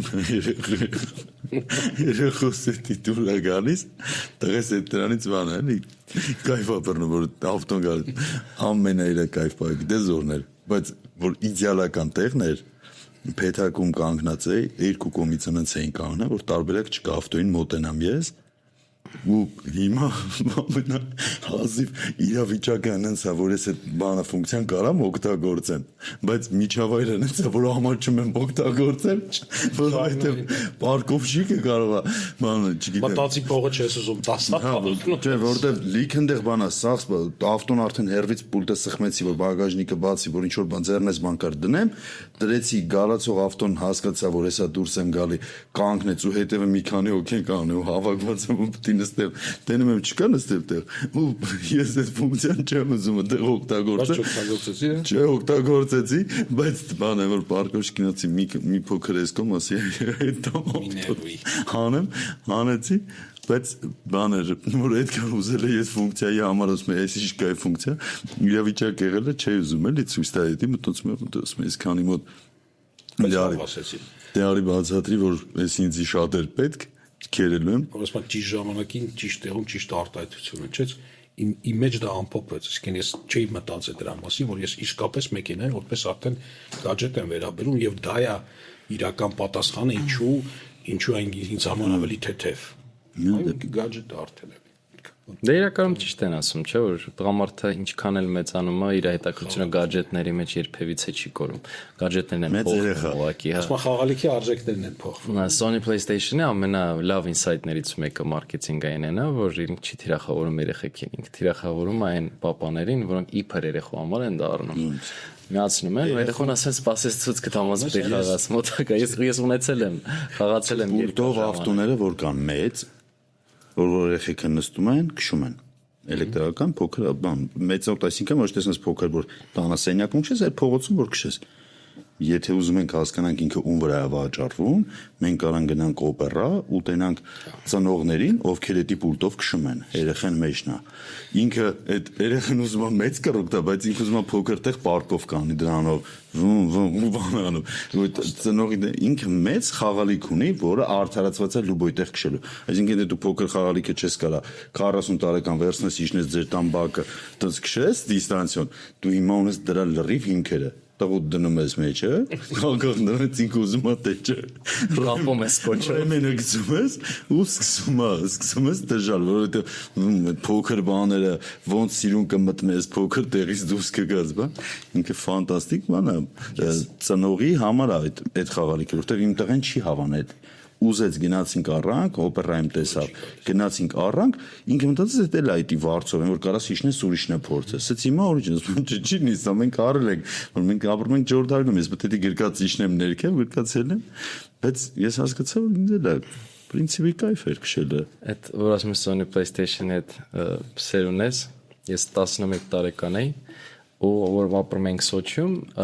մեր տունը ուներ սեփական հայատ ու հենց գտնվում էր ծովափի ճանապարհին։ Ես 11 տարեկան եմ, ինձ տնեցիք Sony PlayStation 1-ին նվիրում են։ Այն հրաշքը էլի։ Ծովափ Sony 1։ Հա։ Յախտաներ Միլանը։ Մի օր խաղացի հավես, բայց շատ արագ հանեցի, չգիտեմ ինչի։ Ու հետո մտքովս անցավ, որ դնեմ վարձով տամ հայաթը, որովհետև մեջից հայը զարթնել էր էլի ու որովհետև ծնողները խնդրեմ ունեին իրանք որ գնում են երեխեքի հետ ծովափ խնդրեմ ունեն անթեթ երեխեքին հետևեին էլի տենց թողում էին իմ մոտ ժամը 20 ռուբլիով գնում էին ծովափ ինքան ինչքան իրանց պետք էր ու հետ էին գալի մեր հետ հետաքրքիր բան կա ուրեմն երբ որ ծնողին պետք է երեխան այդ կոմպը խաղա ինքը չունի սահմանափակում այդ գadgetից օգտվելու որովհետև դու իրականում երեխուն խաղը չես վաճառում այդ ժամավճարը չես տալիս էլի դու վաճառում ես ծնողին հանգիստ ծով գնալու թույլատրություն կոպիտ ասած ու այդ ժամանակ ծնողները ժամերով էին ասում իրանց երեխեքին են որ ասում է իրավիճակը շուռ է տալիս սաղ փոխվում է արա նստի մի 3 ժամ խաղացեք էլի տղեկ վար անգերներով երեխեք որ ազում Զարգացեք այդպես հայկը գնեց իր առաջին տուրը Սոչիից չէ բայց հետո դարավ մեկ ասում է մեկ համակարգիչ դարավ երկուսը դարավ երբ նա իշես տարիներ առաջ կուտակված ողը բայց նույն ծնողները հետաքրքիր են տունը իրանց մոտ իրանք սահմանափակում ունեն երեխուս համակարգիչից օգտվելու բայց հիմա տանը համակարգիչը առնում են կամ խաղային ինչ որ սարքը առնում են երեխայի համար նրա համար որ էլի ծնողը ունենա իր ազատ ժամը որտեղ ցավոք սրտի հիմա երեխային դե չեմ ուզում կրկնվեմ որտեղ արդեն շաբլոն դարձած բաներ են հա արտահայտություններ որ երեխան գadget-ը զբաղվածություն եւ այլն բայց իրականությունը դա է դրա համար բան չի փոխվել Ընդհանրապես բան չի փոխվել։ Ну, բարձա փոխվել է ինչ որ բաներ։ Բարձա հա, ֆասադը փոխվում։ Ընդհանուր առմամբ կյանքի կենցաղի մի շարք հանգամանքներին վերաբերվելու, կենցաղը կազմակերպելու, սիրելու, ատելու, ինչ-որ բան անելու առումով կյանքում առանձնապես բան չի փոխվել։ Շատ նման է։ Ունդե սենց մի հատ վաճառքի մեխանիզմ էլ կար։ Եթե հաշվի էր առնում, որ հանգստացողները գալիս են 1-2 շաբաթով ոչ ավել ու դուրս էին գալի նոր խաղեր։ Ինքը չէր կարող նոր խաղը սկզբից միջև վերջ անցնել, էլի, այսինքն ինչքան ժամանակ է ծախսել։ Դա համար դա կոդերի գիրք կար։ Որը վճարով է։ Իհարկե։ Եթե դու ուզում էի այդ կոդը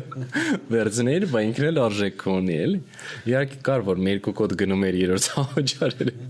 Այդ չէր արծը վանդալ կար, բայց ես հիշեցի Tekken 3-ի այն բանեն վերջի դրակոններին բան անելու։ Այդ կոդերը լավ պահ։ Ես քեզ հիմա միջև արդիական եմ։ Կան գեյմերներ, որոնք հին խաղերը խաղում են, չաթերում կոդեր են խնդրում եւ այլն։ Չգիտեմ, եթե տեսել եք նույնիսկ այդ ռետրո խաղերը, հա, իրենց այդ դիզայնով եւ ամեն ինչով վաճառում են, բայց այս անգամ արդեն առանձի CD-ներ կամ այդ ոնց են կոչվում այդ առանց դիսկ չէր ինքը կա։ Կասետներն չիպի նման, հա, այսօր գրիչի նման մի բան էր մտցնում էր։ Իրանք կան հիմա առանց այդ գրիչների, բայց այդ գրիչները առանձին հիմա բավականին թանկ արժեք ունեն։ Եթե վաճառումը այն ինչ որ միշտ մարդը ուզելու է, դա ժամանակի մեքենան է։ Մարդը միշտ ձգտելու է իրան ավելի երիտասարդ զգա, միշտ ձգտելու է իրան երեխա զգա, գնա ինչ որ մի հատ ժամանակ, որովհետև այդ տելեպորտ երևույթը ես չեմ խաղում մեկ բանով Մարիո, ես խաղում եմ նրա համար, որովհետև ես հիշում եմ ինձ այն ժամանակ, երբ որ ես խաղում էի Մարիո։ Ես դա հանգստություն, Հա, ես այդտեղ լրիվ ուրիշ էի, այդտեղ ուրիշ կարգավիճակում էի, այդտեղ հոգսերս լրիվ ուրիշ են ու այդ ես դրանից հաճույք եմ ստանում, որովհետև այդ վաճառքի կոլան միջև հիմա վաճառում եմ մանկություն։ Ինքը քեզ տանում է քո մանկություն, որովհետև ես նայում եմ կոլայի մեքենաները սկսում են գնալ քաղաքում, ես երեխու պես տենց կարող եմ տենց կանգնած նայեմ այդ լույսերով, որովհետև ես հիշում եմ ինձ, երբ որ ես տեսա այդ ամեն ինչը։ Պատկերացնում ես Sony PlayStation-ը իմ մոտ, իմ կյանքի ամենահրաշք տարիներից մեկն է եղել, դες 11 տարեկան ապրում ես ծովափին, աշխատում ես գումար, միակ խնդիրը տեսօր իրիգունը ուր ես գնալու էլ, ու Sony PlayStation-ը իմ համար կոնկրետ դրա հոմանիշն է, ոչ փողի հոմանիշն է, ոչ ծովի հոմանիշն է, ինք քո անհոգության հանգիստ 11 չկա խնդրեմ այդ տարիքում, ուզես էլ չկարա լինի։ PlayStation-ը շատ լավ մեթոդ կա աշխատանքային ներդաշնակության համար։ Գտնում ես այդ սիմվոլները մանկության, որ քեզ հանգստացրել է, որը քո համար խորհրդանիշ վիզուալիզացնում ես պոստերի կամ ինչ-որ մի բանի տեսքով ու քո միջավայրը մի քիչ լցնում ես այդ ամեն ինչով։ Հա, դա շատ օգնում է, իսկապես։ Դենց որ մյուս անգամ որ գամ խնդրեմ քո առանձնասենյակում պատի վրա դու PlayStation 1-ի նկար Հովանես ջան, միասին Մարիո։ Օգնում է, իսկապես փորձեք, շատ հետաքրքիր, որտեվ մարդը անդրադառնում է իր հիշողություններին ու լավ հիշողություններին, ինչ որ մի զգացական, ինչ որ մի հատ էմոցիոնալ կամ դրա պահանջը զգալու պահի, բայց երբ որ դու դա վիզուալիզացնում ես ու մշտապես քո դիմացը դնում ես, այդ աստիճանաբար դառնում է ընդհանուր մի հատ մութ իրավիճակ, հա, որ դու միշտ ոնց որ փոքրիկ հա ճուտիկը ոնց որ բուն է սարքում, փափուկ չէ, որ միշտ նայում ես, ասում որ ինքը տաքուկ մի լավ տեղ է, աշխատանքային միջավայրը դառնում է մոտավորապես այդպիսի մի բան, շատ փորձված ու շատ տեղերում հրատարակված բանը, այդ թվում նաև ֆենշու, այսինքն միջավայր ինտերիերը ստեղծելու, այդ թվում նաև աշխատանքային։ Վինիլը չէ, տենց մոգական ուժ ունի։ Այո, ինչը վինիլը էսթետիկայի պատմության ոնց որ անգամ եթե քոնը չի, բայց ինքնտեղ դերած այդ անդել լցնում ատմոսֆերա։ նույնիսկ մենակ Ձենա գալի իրանից էլ։ ասելը, արդեն անդրադառնալը թեմային, այսինքն ոչ թե վիզուալ, այլ անդրադառնալը, հա, մտավոր անդրադառնալ, էլի քեզ տանում է այդ լավ, հետաքրքիր, սկայֆոտ լավ ֆանկ երաժշտությունները, հիշում եւ այլն, այդ process-ն է հիշում մաքրելու դնելու, դա ասոցիացիան։ Կան շատ մարդկանց վինիլները դրած են սարքերը, կարող չեմ տարի մի անգամ, երկու անգամ դնեն, թե չէ, բայց այո, դա նույնպես խորհրդանիշ է դառել ու հենց դրան է անդրադառնում։ Իրոք տարբերվում է սաունդը։ Իր բանով, իր էներգետիկայով էլ նույն ձև տարբերվում է։ Էլի կան տես խորհրդանիշեր։ Դե էլի ծախում են դրա համար էլի։ Ինքը եթե դու առնում ես կամ վինիլն առնում ես նրա համար, որ երևի թե տենց մելոման ես ու ամոթավոր էդի չունենաս, եթե դու իրոք տենց մելոման ես, նամանավան ժամանակակից պրոյեկտվեցել նվագարկիչները։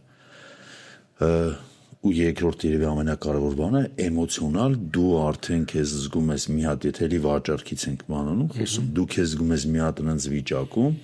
որ դու վեր ես ամեն ինչից то есть վինիլը քեզ ինչ որ մի հատ ստատուս է տալի որովհետև մարդը երևի իր սաղ բանում կյանքի ընթացքում ձգտում է երկու բանի իմ կարծիքով այդ մեկը անվտանգությունն է մեկը ստատուսն է կարգավիճակ անվտանգ լինի, այն ինչը որ անում է, ինչը որ ստեղծում է, դա անվտանգ լինի, ապահով լինի, ու այդ դրա արդյունքում նաև ինքը որոշակի կարգավիճակ ունենա։ Էլ ինքը ուրիշ բանի չի ձգտում, որովհետև կարգավիճակը ինչ որ հասարակությունում որոշակի կարգավիճակը, որը քեզ տարբերելու է մյուսներից, այդ մարդու ձգտումն է։ Այսինքն եթե պրոդուկտը վաճառելուց է, ես կարծում եմ, որ շատ գովազդներ պատվիրատուների կողմից եղել են նրա համար, որ ոչ թե պետք է եղել իրանց այդ պրոդուկտը վաճառել, այլ իրան պետք է եղել, որ բոլորն իմանան, որ ինքը այդ կարգավիճակը ունի, որ թող իմանան ես եմ այդտեղի հովանավորը, որ սաղ իմանան ոլորտում, որ ես ով եմ, որտեղ այդտեղ արդեն իրան երևի վաճառվել է այդ կարգավիճակը, դու ես տեղից։ Դրա հակառակն եմ բանարը հիշում, մի անգամ ում հետ էինք խոսում գովազդի մասին, հա, կլներ մոտավորապես 2014-15 թիվ, չոր առաջարկ էինք անում, չեմ հիշում ինչ շուրջ, ասեց Ոնց է ամոթ կլինի, բայց ես գովազդը եմ ասում, սա կասեն սրա գործերը այդքան վատ է, ուրեմն որ գովազդ անում։ Ես հիշում եմ, մերում կախել էր, որտեվ մենք տենց մոտեցում է, տենց պերպենդիկուլարնի մոտեցում էլի իրավիճակին մենք չէինք հանդիպել։ Օրինակ այդ նույն 90-ականների ժամանակ մոդա էր գովազդվելը, թե էլի համարվում էր տենց ամոթ կարա լինի։ Չէ, եւ են ճիշտ ես ասում։ Կա այն մարդիկ, որոնք ստատուսով չէին ցանկանա, որ իրանց կամ մասին կարծրատիպը կամ տպավորությունը, այսպես ասենք, ինչ որ ձևի, շեղվի ելնելով որ գովազդ տեսան, նաեւ հենց դրա համար որ ես գովազդի առարկա չեմ կամ ամոթ չի կամ մի գործեր ենք ու ճիշտ հակառակներ կար։ Օրինակ ինձ համար թեթև մշակութային ստրես էր գովազդի ոլորտի հետ, կապված, երբ որ ես Միացյալ Նահանգներում առաջին անգամ տեսա այնտեղի հայկական համայնքի գովազդները։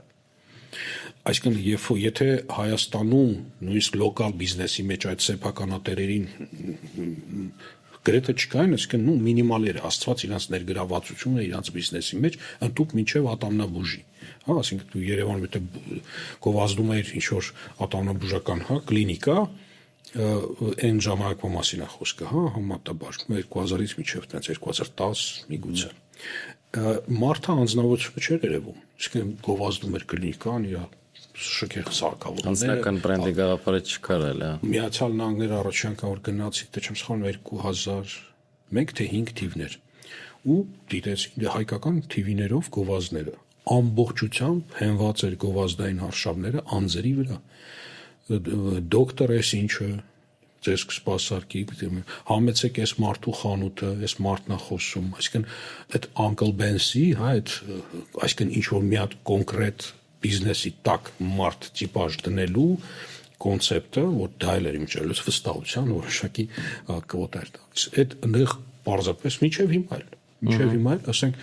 այնտեղ հայկական ալիքներով Միացյալ Նահանգների համայնքային ալիքներով մարդիկ ժամ են առնում, նստում են իրավաբանի եւ խոսում է։ Ինքը ակնհայտ նաեւ ինքը իրեն է գովազդում։ Ինքը ասում է, եթե դուք ինձ դիմեք, ես էս հարաբերություններ ունեմ, ես էս հարցերում կօգնեմ, դիմեք ինձ։ Այսինքն դեռ ճիշտ հակառակ է այդ մոտեցումը, ընդհանուր կոնցեպտը ամբողջությամբ Call Sol-ի բանով վիզուալի մեջ այդ վավսետաշկի այդ spin-off-ի իրավաբանի։ Այդտեն սա լոսը գովազդներն է դեղին ֆոնի վրա հիմնականում իրավաբանն է, ես ման շարք ունեմ ֆոտոների արել եմ Վեգասում նկարել եմ իրավաբանների սաղ բաներ ինշուրանս ձերից ծեր ոնց գնում ես մենակ է դա տարբեր մարդիկ տարբեր կոստյումներ տարբեր փողկապներ բաներ sense պոզայով sense բան չու բաներ կազմակերպությունների բայց անհատին մեկը կներես մեկը անհատ համաձայն են որ պետքա անհատի վրա կառուցված լինի որովհետև բրենդի հետ աշխատելուց դու ուզում ես իմանալ որ իրանք full cycle են այսինքն մի հոգու վրա չի կառուցած աշխատանքը երբ որ դու ընտրում ես աշխատանք այսինքն ընտրում ես գովազդային կազմակերպություն դու գիտես որ ինքը տարբերվում է ֆրիլանսերից նրանով որ եթե այս դիզայները հիվանդանա կան մարդիկ որոնք կգան կկպնեն այդ երակը կսնուցեն այլ երակներ ու դու չես զգա էսի բայց ամեն դեպքում դու կառուցում ես անձերի վրա դու ուզում ես նաև իմանաս ինչ որ մի հատ անց կա այնտեղ, որից որ ինքը իրան դու կամ կհավատաս կամ եթե վերադառնանք ամենասկզբի մեր քննարկմանը, ինչ որ մարդ կա, որին որ դու հավատում ես այդ բրենդին, որովհետև նույն Apple-ի օրինակը անընդհատ մենք վերում ենք, ինքը հաստատ Steve Jobs-ի մարդիկ հավատում էին։ Նայում էին, ասում են, այսինքն էլի պերսոնալի բրենդինգը կար, որ դու նայում ես իրան, ասում ես, հա, դες մարդը չի կարա խաբի, այս մարդը հաստատ ուզեցել է բան անել։ Նույն ցինկոֆը եթե նայենք ռուսական բանում ոլորտում գնաց Մեքսիկա գնաց մտել է top 10 բաների մեջ բան ոնց է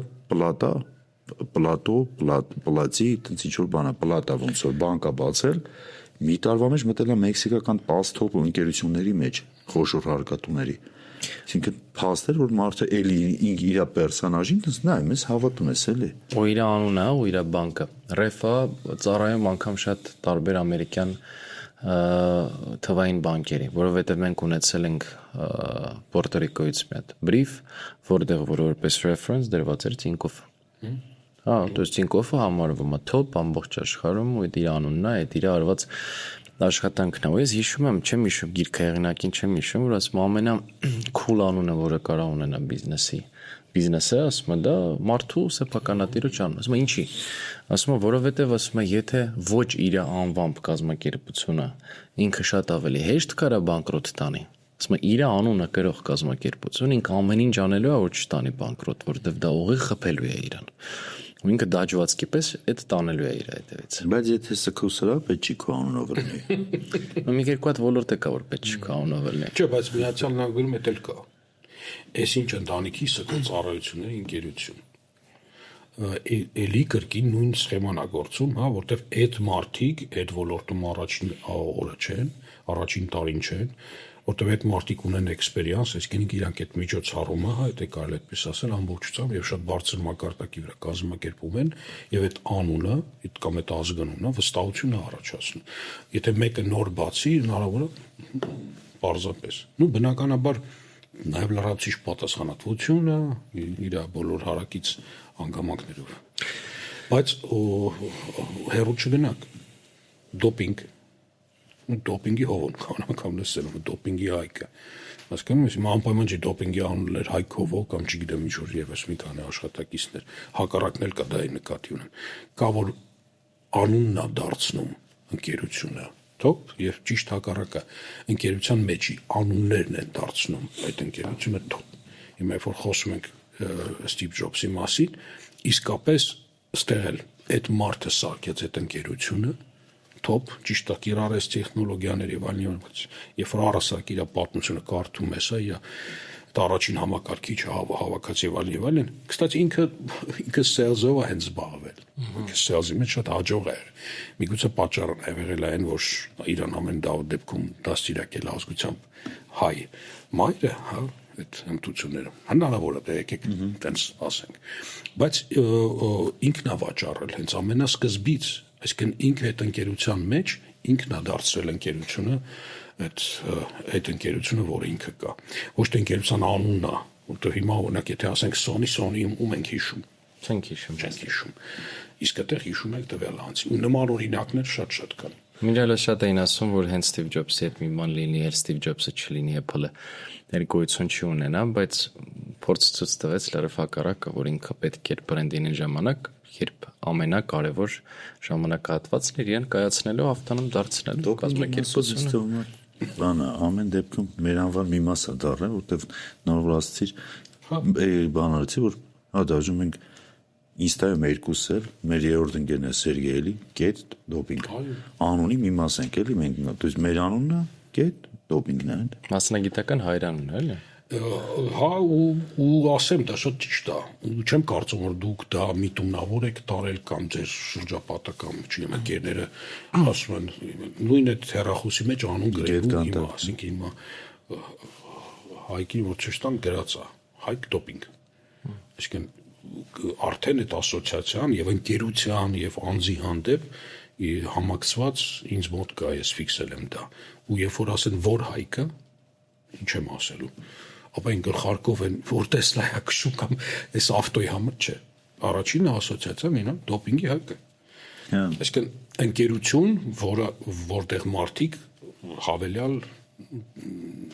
դիվիդենտներ են տվել հա իրենց նաեւ հեղինակությամբ ու ճիշտ հակառակը Հիմա բազմաթիվ են նման օրինակները։ Այ շատ ավելի ցավոտ է ինչ մասին չէ ուզեն այսօր խոսալ, երբ որ դու ստեղծում ես մի բան, բայց արդեն քո համարը գրում են, չեն գրում օրինակ հովո կամ էս ինչ կազմակերպություն, այդ մի քիչ ցավոտ է իրականում, հարաբերական դու ստեղծում ես այդ մի բան, հա, ու արդեն գրում են մեկ ուրիշ անվամբ։ Իմ պարագայում արդեն շատ բան է խառնա, որովհետև ես միաժամանակ ես պայն մենեջերման մի շարք կազմակերպություններ եւ այդ իմ համար մշտական այդ հարցն է ոնց գրենք հա ում գրի հենց որ ոնց որ ասոցիացվում հա ոնց որ դու հիշելու ես էլի ասոցիացվում որտեղ ասում բրենդը ինչ է ասում ինչ է դու կոմունիկացնում ես բրենդը այնա ինչը քո հաճախորդները ինչի հետ քեզ կոմունիկացնում են հիմա դու ոնց ուզում ես քեզ դիրքավորի բայց տարբերակ չկա էլի քեզ հիշելու են նենց մեկը ոնց որ իրենք հիշել են այդ նույն բանն է ոնց որ վաճառքի ժամանակ դասական մարդիկ շատ անգամ գալիս դասական գրքով փորձում են վաճառք անեն բայց ոչ մի բանը չի հիշվում ասում է էական չի դու ինչ ես ասել էականը ինչ է հիշվել հանդիպման ժամանակ, որտեվ դու ասում ես, իրոք կարող է դու ասել ես, որ մածունը սպիտակ է, բայց դու դուրս ես եկել, սա ասում էին, որ մարդը ուզում էր ապացուցել, որ մածունը սև է, բայց դու բառացի ասում ես, որ մածունը սպիտակ է։ Բացարձակապես էական։ Ու մենք շատ անգամ ունեցել ենք այդպես խնդրեմ, չէ՞, պրեզենտացիայի ժամանակ։ Եղել է, որ մենք հստակ կոմունիկացրել ենք, որ սա մենք պետքա տեղափոխենք, այստեղ մարդիկ լրիվ ուրիշ բան են ֆիքսել։ Ու այդ տարիների ընթացքում երևի ամենասիրուն էվոլյուցիան, որը վաճառքի մեջ դու նկատում ես, դու հասկանում ես, որ ինչքան քիչ ես դու վաճառում, այդքան շատ է վաճառվում։ Իսկ այնքան քիչ ես դու բրդում ապրանքը, կոպիտ ասած, եկեք խոսանք այն տերմիններով, հա, ինչքան քիչ ես դու բրդում ապրանքը, այդքան ավելի հեշտ են մարդիկ առնում, ինչքան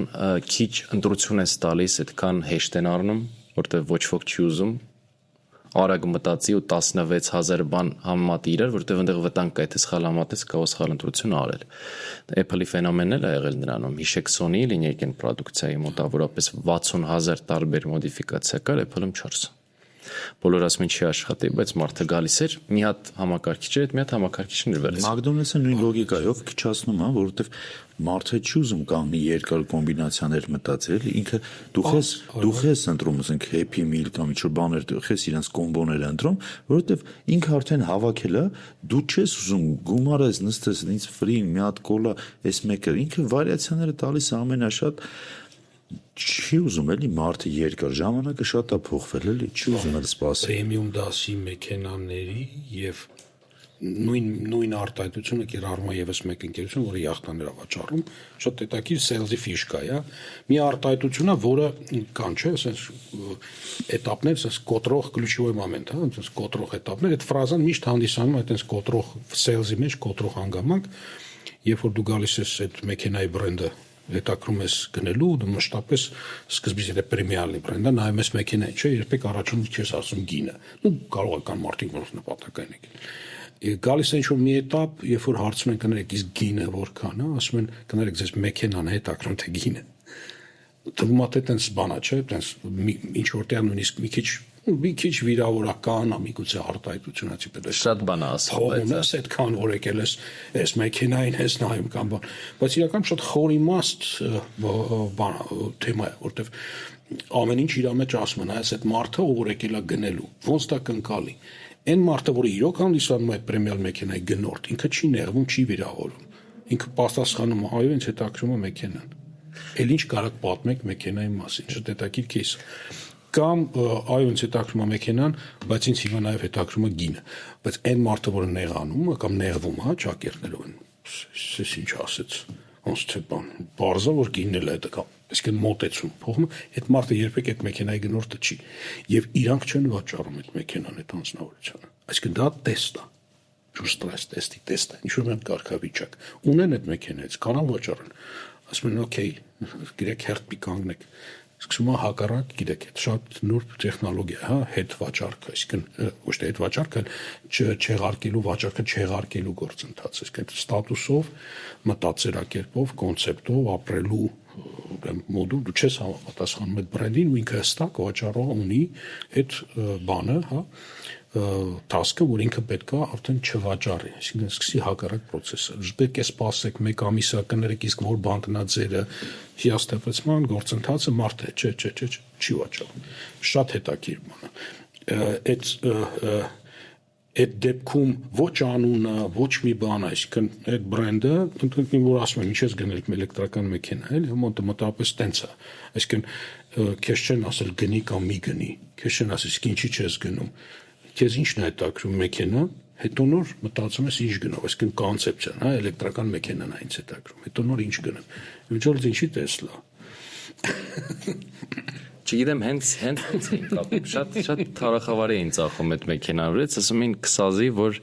դոպինգի հայկը Տեսլա քշի, այդպես կապում էին իրար, ու գիտես, որ ընկերներս, որոնք էլեկտրական կյանքում չէին առնի, բայց իրանք ասում են, լավ, մենք չենք կարա քշենք, ասում են, դու կուլտուրական վերտացում։ Գիտես ինչի Տեսլա, ես գիտեմ ինչի Հայկ եւ Տեսլա, որտեվ եթե հանգարց դու գնեիր այլ մոդելի մեքենա, շատ հարցեր կսկսեին առաջանալ քո դեպքում։ Իսկ դու մարդ ես, որ այսօր շուկայում վաճառում է բրենդի, կոնցեպտի, հա, վիճակի, այսինքն վաճառում է հեղինակություն, ինչ որտեղ, հա, որտեղ գործակալություններ հանրազբաղ։ Եվ եթե հանգարց դու գնեիր, օրինակ, չգիտեմ, դահլու է, հա օրինակի համար, հայք իսկ ինչի դահլու է, ասում են Տեսլան ամենա, այսինքն անընդհատ քո հանդեպ այդ արդեն մարդու կապել են վրես էլի այդ ժամանակ ու իմ մոտ միտքը տեղից էր սկսել Քո դեպքում անկեղծ ես ասում եմ որտեղ ինձ թվում ամենաշատը մարքեթինգի զո լինում է հենց մարքետոլոգը այո ամենամեծ կազուսներից է էլի ու գովազդները նույնիսկ ամենաբանալ պրիմիտիվ գովազդները ավելի շատ են աշխատում են մարդկանց վրա ովքեր այդ ոլորտում կան այդ աբսուրդա զավեշտա բայց դա փաստ այդ մեքենայի վրա օրինակը բերեցիր վերջերս մի հատ շատ հետաքրքիր էլի տենց ինֆո եմ տեսել ժամերի վերաբերալ ասում եմ երբ որ ասում եմ մարդու ձեռը Rolex-ա ասում եմ բոլորը նայում են այդ Rolex-ին ասում եմ Rolex-ը ինգրանա ծախում ասում եմ որ մարդու ձեռը ասում եմ Richard Mille ասում եմ բոլորը սեղանում ուզում են իմանան դու ով ես ու նաև ոնց են փաթեթավորել այդ Richard Mille որ այն ձեր ժամն է հետաքրքիր թե գինը այ կոնկրետ որ այդ իրավիճակը ծախեն քո վրա որովհետեւ դառնում է քո sales attribute-ը հիմա մենք մեքենայից ենք խոսում բայց իրականում նույն ժամը ինչի համար է Lamborghini կինոյցի բրենդինգի էլեմենտ է Lamborghini մեջ նայում երստացից չէ որ բանա պետքա պրեզենտացիա անի Lamborghini-ն առաջ անգամ դե տրակտորներից անցնում է բանի կանգնած է բանում այդ ավտոսալոնում ցուցադրությունա տարբեր կողքն է Ferrari-ն էլի բանա իր արտահայտությունն ամենակարողն է որ ասում եթե դու ուզում ես ինչ-որ բան ապացուցես դու գնում ես Ferrari Եթե դու չունես բան ապացուցելու, դու գնում ես Lamborghini ու բացում է, էլի բանը կտորովից բացում է։ Իրոք հանճարեղ արտահայտությունն ու նույն շարքից ինչի մասին մենք հիմա։ Գիտես, այդ 90-ականների մասով, որ ասում ես այդ ժամանակ այդքան ինստիտուտ չկար, զարգացած հիմա էլ շատ կազմակերպությունների մոտ, շատ քչերի մոտ կա զարգացած, լավ sense ասեմ, ինստիտուցիոնալ մոտեցում։ Ես չեմ խոսում այն թմերի են մարդկանց մասին, ովքեր տենց ձերմիննա խեղտ են անում առանց կոնկրետ իմանալու կորիզը եւ գործունեության իմաստ։ Իրանք միշտ կան, իրանք կան ամեն օր, դա մեր մասնագիտության ոնց որ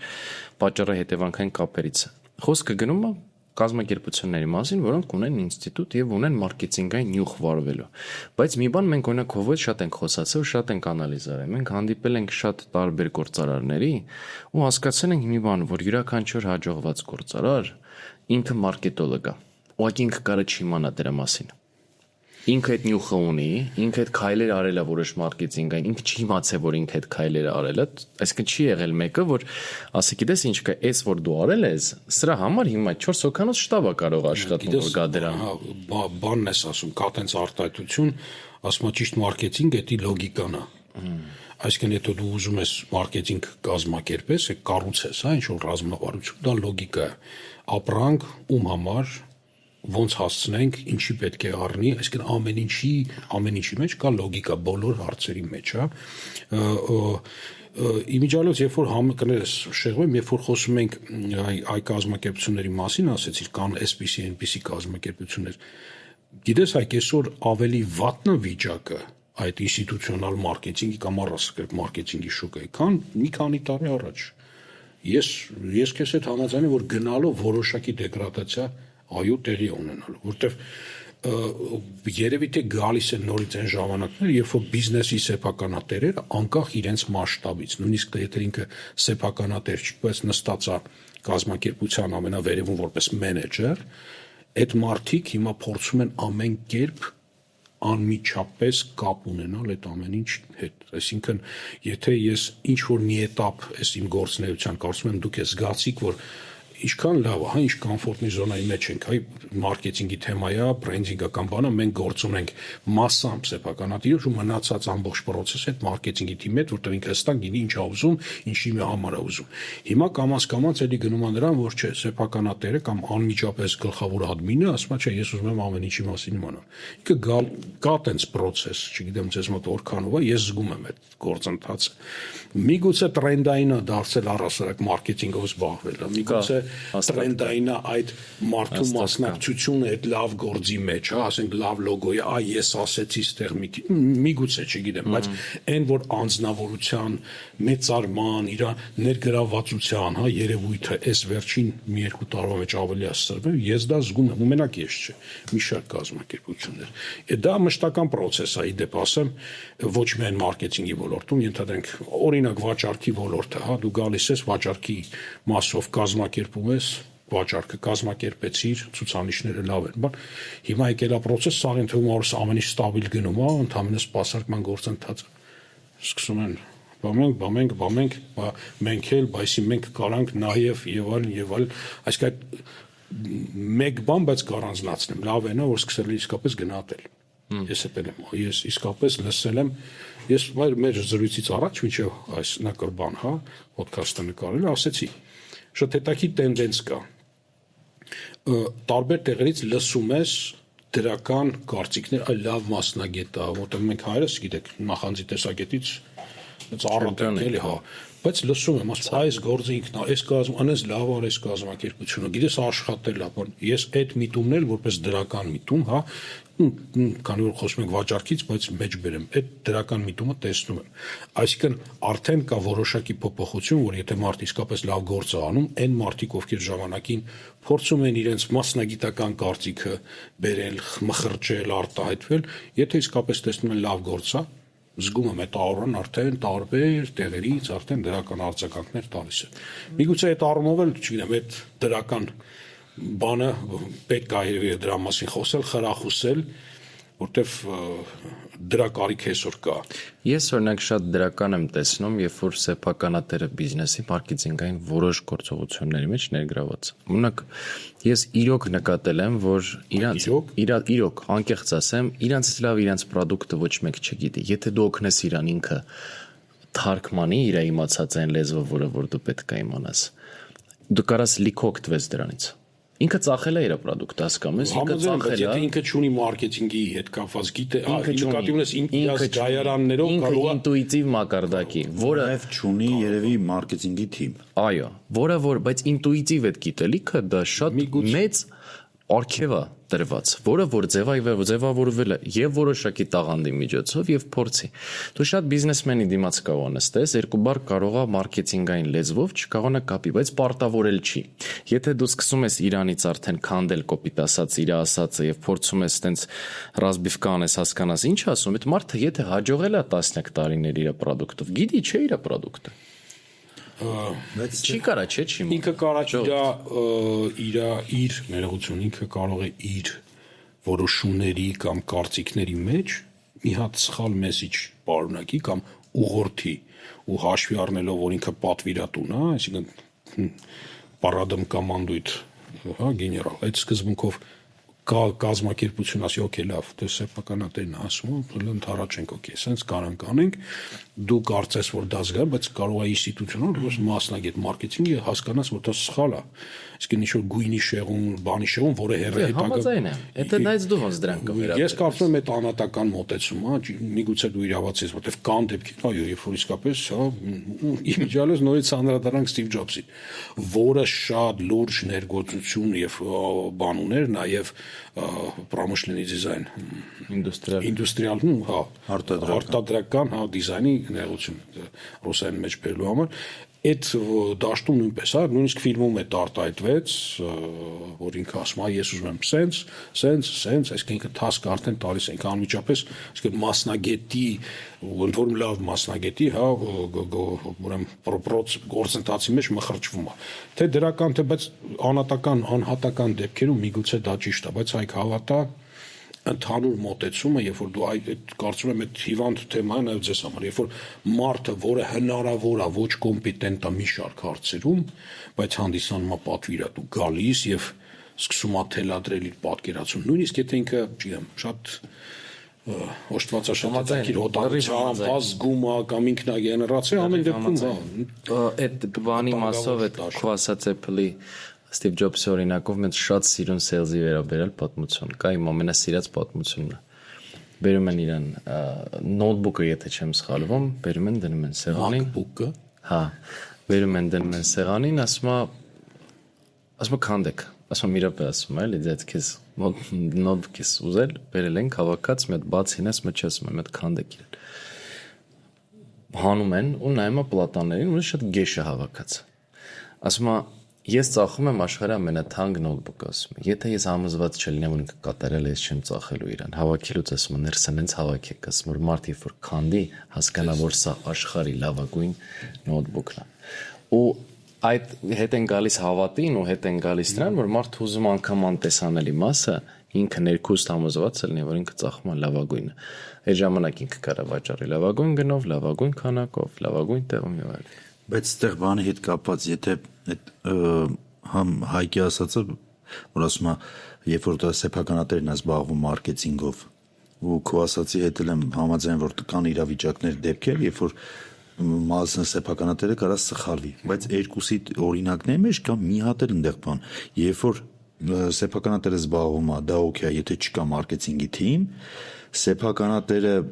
երբ որ զբաղվում է, կա մարքեթինգի թիմ, այդ սխալ է, բայց ճիշտ է նաև այն պարագան, որ երբ որ կարա մարքեթինգի թիմը սխալվել, որտեղ մարքեթինգի թիմը կարա կոմպետենտ չունի, լիքը մարքեթինգի ղեկավարներ կամ մարքեթինգի թիմի անդամներ ես տեսել եմ, որոնք որ նայն նոր խոսում ենք այդ համակարգչային խաղերից, այդ խաղերի մեջ կա NPC բան կա, տերմին կա, այդ non-play character, երբ որ պերսոնաժ է, որը չի խաղում, այսինքն դու գնում ես ինչ-որ աշխարհ անցան, որ մեկը սենց կանգնած է, քեզ զենքն է տալիս, ինքը այդ խաղի մեջ բոլորը խաղում են, բացի իրանից, ինքը ոչ մի բան չի անում, դեր չի խաղում, կա գոյություն ունի, առանց իրա չես կարա անցնես, հա, պետք է, բայց ինքը այլ գործառույթ չունի, ինքը փոխանցում է ինչ-որ բան, կամ գնում է սենց ապտեշկայա բրդում, ձեռով ցույց է տալի, կան դեպքեր, երբ որ այդ մարքեթինգի թիմը, կամ մարքեթինգի ղեկավարը, երբ որ NPC է ինքը լինում, իրա գործառույթները մենակ այդ փոխանցելն է, կա ամեն ինչ կա սիրուն այդ սենյակի մեջ նստած է, ապտեշկան բան սաղ դեմն է, զենքերը դեմն է, քեզ տալիս է, բայց երբ որ ինքը որոշում չի կայացնում, այդտեղ ամենամեծ պրոբլեմն է, ավելի լավ է չլինի։ Գանալուց հետո ինձ ասել է տղա, որտեղ իմանաց հավատալով ես ասում ես զգում եմ կոնկրետ այս կոնտեքստի տակ ինչ որ մի ինքերության շատ կոնկրետ պերսոնաժ։ Ես ամենաֆանտաստիկ բանն է, որ հասկանում ես, որ կարողանում է որոշում կայացնի, թիմը կարողանում է ինքը որոշում կայացնի, երբ որ իրան վստահում են, արդեն ինքը հա լիքը դեպքերում օգնում է, եթե ինքը կա, բայց ինքը NPC է, ավելի լավ է սեփականատերը որոշի, որտեվ ինքը այդ նյուղ բան, բայց ինքը շուկան գիտի իրա։ Համաձայն եմ, որտեվ եթե անողը, հա, մարքետոլոգը կամ չգիտեմ, եթե ինչ-որ տասկենդերը բրենդավորման, եթե այդ մարդը չի հավատում այդ բրենդին, կարող է իր մոտ այդքան լավ չստացվի ու կարիք լինի, որ տերը ասի, որ այ հավատ ներսունչի լավ սենց ասել, մի քիչ հավատ տա։ Այս տարի, անցած տարի Ոսկե ծիրան փառատոնի ժյուրի նախագահ եղել է շատ տաղանդավոր ռեժիսոր, որի հետ ոդկասթը շուտով կհրապարակենք, ու ես հիշում եմ այդ հետաքրքիր բան ասեցինք այնտեղ, ասեցի նկարանել է աշխարհարչակ գովազդներ, այդ թվում Շակիրա, Բիոնս ու Pink ու Էնրիկե Իգլեսիաս, Pepsi գովազդը կհիշենք, աշխարհարչակ ինքն է ռեժիսորը, ու տեղ ասում եմ լավ, ասում եմ, ինչ ես անում, երբ որ բոլորը գալիս կողքից խորհուրդ են տալիս, ասում եմ, որտեվ դու աշխատում ես բրենդի հետ, պատվիրատու հետ, մեկը բոլորը սկսում են խորհուրդ տալ։ Շատ խելացի բան ասեց, իմ մոտ տպավորվել, ասեց, ասում է, ես ասում եմ խորհուրդ է տալիս այն, ով որ կարա հենց հիմա որոշում կայացնի։ Ասում եմ, եթե դու եկե ինձ խորհուրդ ես տալի ոնց է պետք անել, բայց չես կարա այդ որոշումը կայացնես, պետք է գնաս ուրիշ մարդ կայացնի, ինձ այդ խորհուրդը պետք չի։ Շատ սիրուն բան ասել, ու ասեց հենց ժամանակի եւ ժամանակի խնայողությունը, ատենտը շատ սիրուն բան է, իմոտ տպավորեց դուր խորհուրդը, հարց չկա, կայացնելու ես որոշում։ Բան է, հարի դու տեղ կլիպը նկարի, ես քո տեղը գնամ։ Տավորապես խորովածի տարբերակն է։ Ու գիտես, եթե գործարքին հետ գանք, հիմա նաեւ համ քննարկում ենք, համ մտածում ենք զուգահեռ։ Ես հասկացել եմ, որ լավ գործարք արդյունավետ այն գործարքն է, որի քննարկումը կարա լինի մոտավորապես 2 ժամ, բայց հետաքրքիր է նա, որ դու գրեթե միջև գործարքը կնքելը, գրեթե գործարքի մասին չես խոսում ավելի երկար, քան 10-15% է այդ ժամանակի, որը դու ծախսում ես։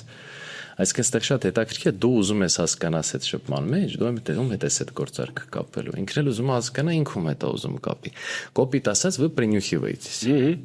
Որովհետև այն ինչ որ կա գործարքի տեխնիկական մասերը, ասում եմ, դա всё второстепенное է, այն պարագայում, եթե դուք իրար հասկացել եք։ Դա մեջ շատ մեծ կապ ունի, ես նկատել եմ, եթե դուք ռեստորանում եք, կաֆեում եք, կամ կա սպասարկման պերսոնալ կա կողքը, շատ կարևոր է տեսնել այդ մարդը ոնց է շփվում իրանց հետ։ Օրինակ, եթե դու ուզում ես, ոնց որ դու ասեցիր, չէ՞, ասին մարդը կարա գա կոմպետենտ չլինի, ու սա ասի ես ոնց ասեմ, այտենց է լինելու։ Այտենց մարդու վարքագծին նախադրյալները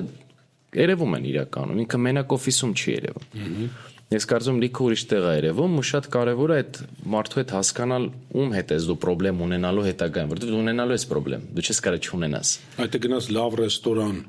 բայց վատ սպասարկող քեզ հասնի,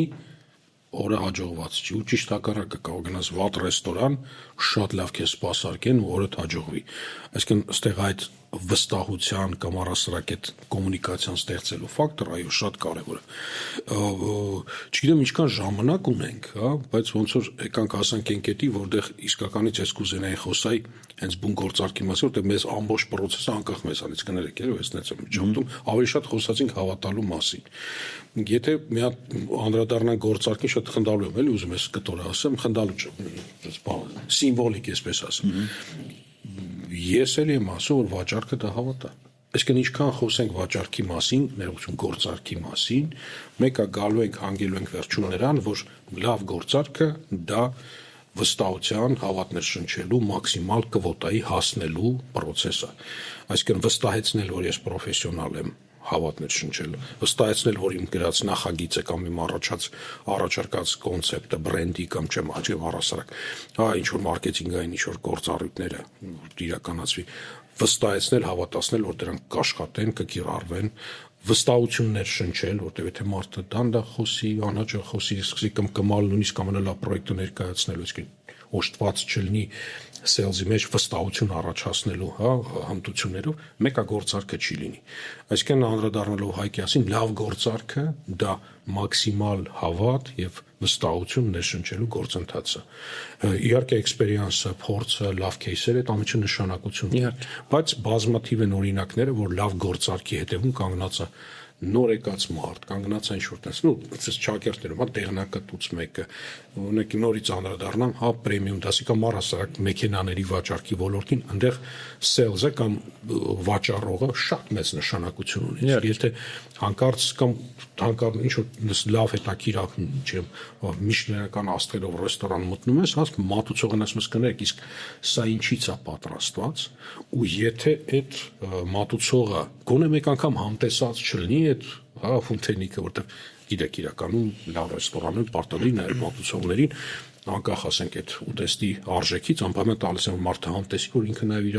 անձնական կարծիքը իմանա, ծանոթը ինչա ու եթե այդ վստահությունը դու չլսես, այ գիտեք, չգիտեմ ինչից է պատրաստված, մի րոպե ճշտել ուղղել մեզ տես վաղ փորձենք դուք։ Դե հիմա վերջերս էլի, հա, անդեղենից ալերգետիկ բաներ շատ ունեն մարդիկ, երեխաները հարցում ես կներեք, աղցանի մեջ անդեղեն կա 2 րոպե, այսպես պաուզա, հա, չեմ ասում բոլոր ռեստորաններում, Եվրոպայում այդ հարցը վաղուց լուծել են։ Ընդ որում կա մի հատ սվաղած լուծում, նույնպես մենյուի մեջ տակը գրում է, որ հատուկ են մարդիկ, ովքեր հնարավոր է ունենան դեղենի հանդեպ ալերգիա, տեղեկացնենք, որ իհարկե կան ուտեստներ, որոնց մեջ չկա, բայց հաշվի առնելով որ խոհանոցը ընթանում միջավայրը որ պատրաստվում է սնունդ գրած այցը հնարավոր է ինչ որ բան պարունակություն եւ լինի իրավաբանն գրել է հնարավոր մի բուր ընկելա մեջ այսինքն նույնը մեքենայի մեջ հիմա մարդը գալիս է Lamborghini գնի հա օրինակի համար կամ չի Ferrari գնի հիմա իրան մոտենում է այդ չոպորն է տղան հա այդ Okay, ասում ես, կասեք մեքենան ինչքան արագություն է հավաքում։ Եթե ինքը ասի, այ գիտեք, մի վայրկյան ստատիստիկայով ինքը մինչև 360 կարող հավաքի, մեկ ապա տարբերակ երկրորդը։ Ճիշտն ասած մի քանի օր առաջ մինչև 370 գազանը վարեցի, հասկանում եք, իսկ մարդը գիտի ինչ հաջողում լսում ես alles։ Ինչ ասեց, հələ պապի ոնց է։ Եթե հավատացիր, արդեն որոշվում է, էլի deal or no deal։ Այդ ինչ ասեց։ Որտեղից դեմա ոդքասթի ընթացքում լիքը մարդ ունենա որ ասի, որտից ուրիշ տեղից է իդե։ Այսալն է։ Զվեզոշում։ Հոջա գիտես միջև հիմա կան մարդիկ, որոնք տենց են հիշում։ Ասում են դիլորնո դիլի տղեն չի։ Բայց դու սկզբից չպետք է վարեես, չէ՞ իրան։ Ես առասարակ հերոստատեսությունում, հա, հերոստատեսությունում շատ հետաքրքիր է, բայց միշտ խուսափել են վարելուց, այդ բոլորը գիտեն։ Իսկ ես Armenia TV-ում վարելում եմ առողջության պրոյեկտը, որի նաև պրոդյուսերն եմ եւ այլն։ Այդ պրոյեկտը չպետք է վարի առասարակ։ Դու հասկանում այդ պրոյեկտի քաստինգին նու եկել էին մեր լավ տղեկ հաղորդավարներ են բնականաբար անվանական չպետք է թվարկեմ բայց վերջում չգիտեմ ինչի այդ ընկերության հա Արտասավանյան ընկերության ներկայացուցիչը որի այդպես շփվում էի զուտ կոմերցիոն հա կազմակերպչական եւ այլ հարցերով ասաց որ ես ուզում եմ որ բարի այն տղեն, այն Հովանեսը։ Իրեն ասացի, որ Հովանեսը այս պրոյեկտի մեջ ընդհանրապես զբաղվում է կոմերցիոն մի շարք հարցերով, ասեն չէ, ինքն եմ ուզում որ վարի, դրա մասին ասեց նա մեր հեռուստատեսության ղեկավարին, հեռուստատեսության ղեկավարը ասեց դու պետք է վարես, ասեց չեմ վարելու։ Ես չէ պայման դրել պատմությունը պատմել, բայց չեմ պատմել ինչու այդպես ինքը որոշեց։ Շուտ հետաքրքիր բան եմ, որ ասեմ հասկանաք, որ էլի նույն թեմայի մեջ է։ Փորձերի ժամանակ, երբ որ հաղորդավարները ասում էին 25 միլիոն, հա, այս բանի մեջ, հա, кейսի կամ 5 միլիոն այս кейսի ժամանակ, ասում եմ միակ մարդը, որը փող ասելուց ձենի մեջ դող չկա, այսինքն այդ փողը արտաբերելուց Այդ փողը տեսել։ միասա այդպես, որտեղ այդ հաղորդումից հետո բոլորին տվում էր նույնիսկ գողություն են արել այդ հաղորդումից հետո, ասեմ պատկերացնես։ Ասում եմ միակ մարդը, որ դող չկա ու դա վստահ ասում, այս օքեյ, բայց ես բնականաբար ես միտումնավոր չի անում, ես առասարակ փողի հանդեպ շատ թեթև վերաբերմունք ունեմ, իսկ փողամոլ չէ։ Ու այդ հիմնական արգումենտը հանդիսացա, որ ինձ համոզեցի մինչև վերջի վարկյանը անկեղծ պատկերացրու առաջի հաղորդման եթերի ժամանակ եկել էր նաև այն անձնավորությունը, որին գրեթե ընտրել են, որ ինքը պետք է վարի։ Ու ես մինչև վերջ ասում եմ, չէ, թող ինքը վարի, չէ, թող ինքը վարի, պայման պարզապես դրեցին, ու այդպես ստացվեց։ Հիմա չեմ կարծում, որ դա ինչ-որ գլուխ Հավատացել ես, էլի, որ քեզի մեջ կա այդ փողը։ Ավելին ասեմ, դե մի շարք հավատի հետ կապված մի շարք հանգամանքներ կար, չգիտես ինչի սաղ քաղաքին թվում էր, որ այնտեղ կանգնած 25 աղջիկների հետ 100% հավատում են, որ ես անատապես ամեն մեկի հետ ճանաչում են, փորձում են միջոցով նրանց հետ ծանոթանալ։ Բոլորը վստահ են 100%, որ ես հավատում եմ, որ ես գիտեմ кейսի մեջ ինչքան գումար, այսինքն կար իմ հետ կապված այդ շրջանում, այնքան այդ հավատալու, վստահալու, ես մարդկանց պարզապես ամբողջ օրը ստիպված էի բացատրել, որ ես ընդհանրապես այդ պրոյեկտը վարում եմ, ես չգիտեմ որքան գումար կա, ես չեմ ճանաչում այդ աղջիկներին, ես իրանց հետ երեկոյան ոչ մի տեղ չեմ դնում, նրանք նորմալ եւ այլն, այսինքն այդ արդյոք այդ մարդը այդ փողը, այս վերջը ես տեսա մի անձնավորությունը, որը հաղթել էր գումար էլի, ասում ես չէի հավատում, որ այդ պրոյեկտը արդար է, ասում ես չէի հավատում, որ ես կշահեմ, ասի շահել եք, հա, ասեց հա ես ինչքան 7 միլիոն, ասեց շահել եմ, ասի հիմա հավատում ես, պաուզա կարելի, հա հիմա հավատում ես, այդ մի վարկյան մեկը այդ չեր հավատում էլի հասկանում ես այդ կետորը, այդ լավ գործարքը դա հավատքի վարկանիշը, հավատի վստահության վարկանիշը, ուրեմն ճիշտ մակարդակի բերելու, հասցնելու process է, կարծում եմ։ Մի քանի անգամ էլի ասել եմ, բայց ամենասիրուն ձևակերպումն է բրենդը, ասում բրենդը խոստում է, ասում ես լավ բրենդը պահած խոստում է։ Շատ սիրուն խոսք է, որտեղ եթե դու գիտես հիմա Apple-ի նոր պրոդուկտի պրեզենտացիան է, ֆակտ գիտես որ լավ բան ալնելու։ Կա ու քեզ դուր չկա։ Հա, բայց բրենդեր կա լավն են, բայց խափում են։ Օրինակ հողուն մեկը ասեց, հիմա չեմ ուզում կրկնեմ, որ բրենդն է։ Ռոջի բրենդը լավն է, հա, ներողություն, ռոջի բառի համար, հա, ասես թե, ասենք, բրենդը լավն է, հետաքրքիր է, համաշխարհային է, գա համեղ է,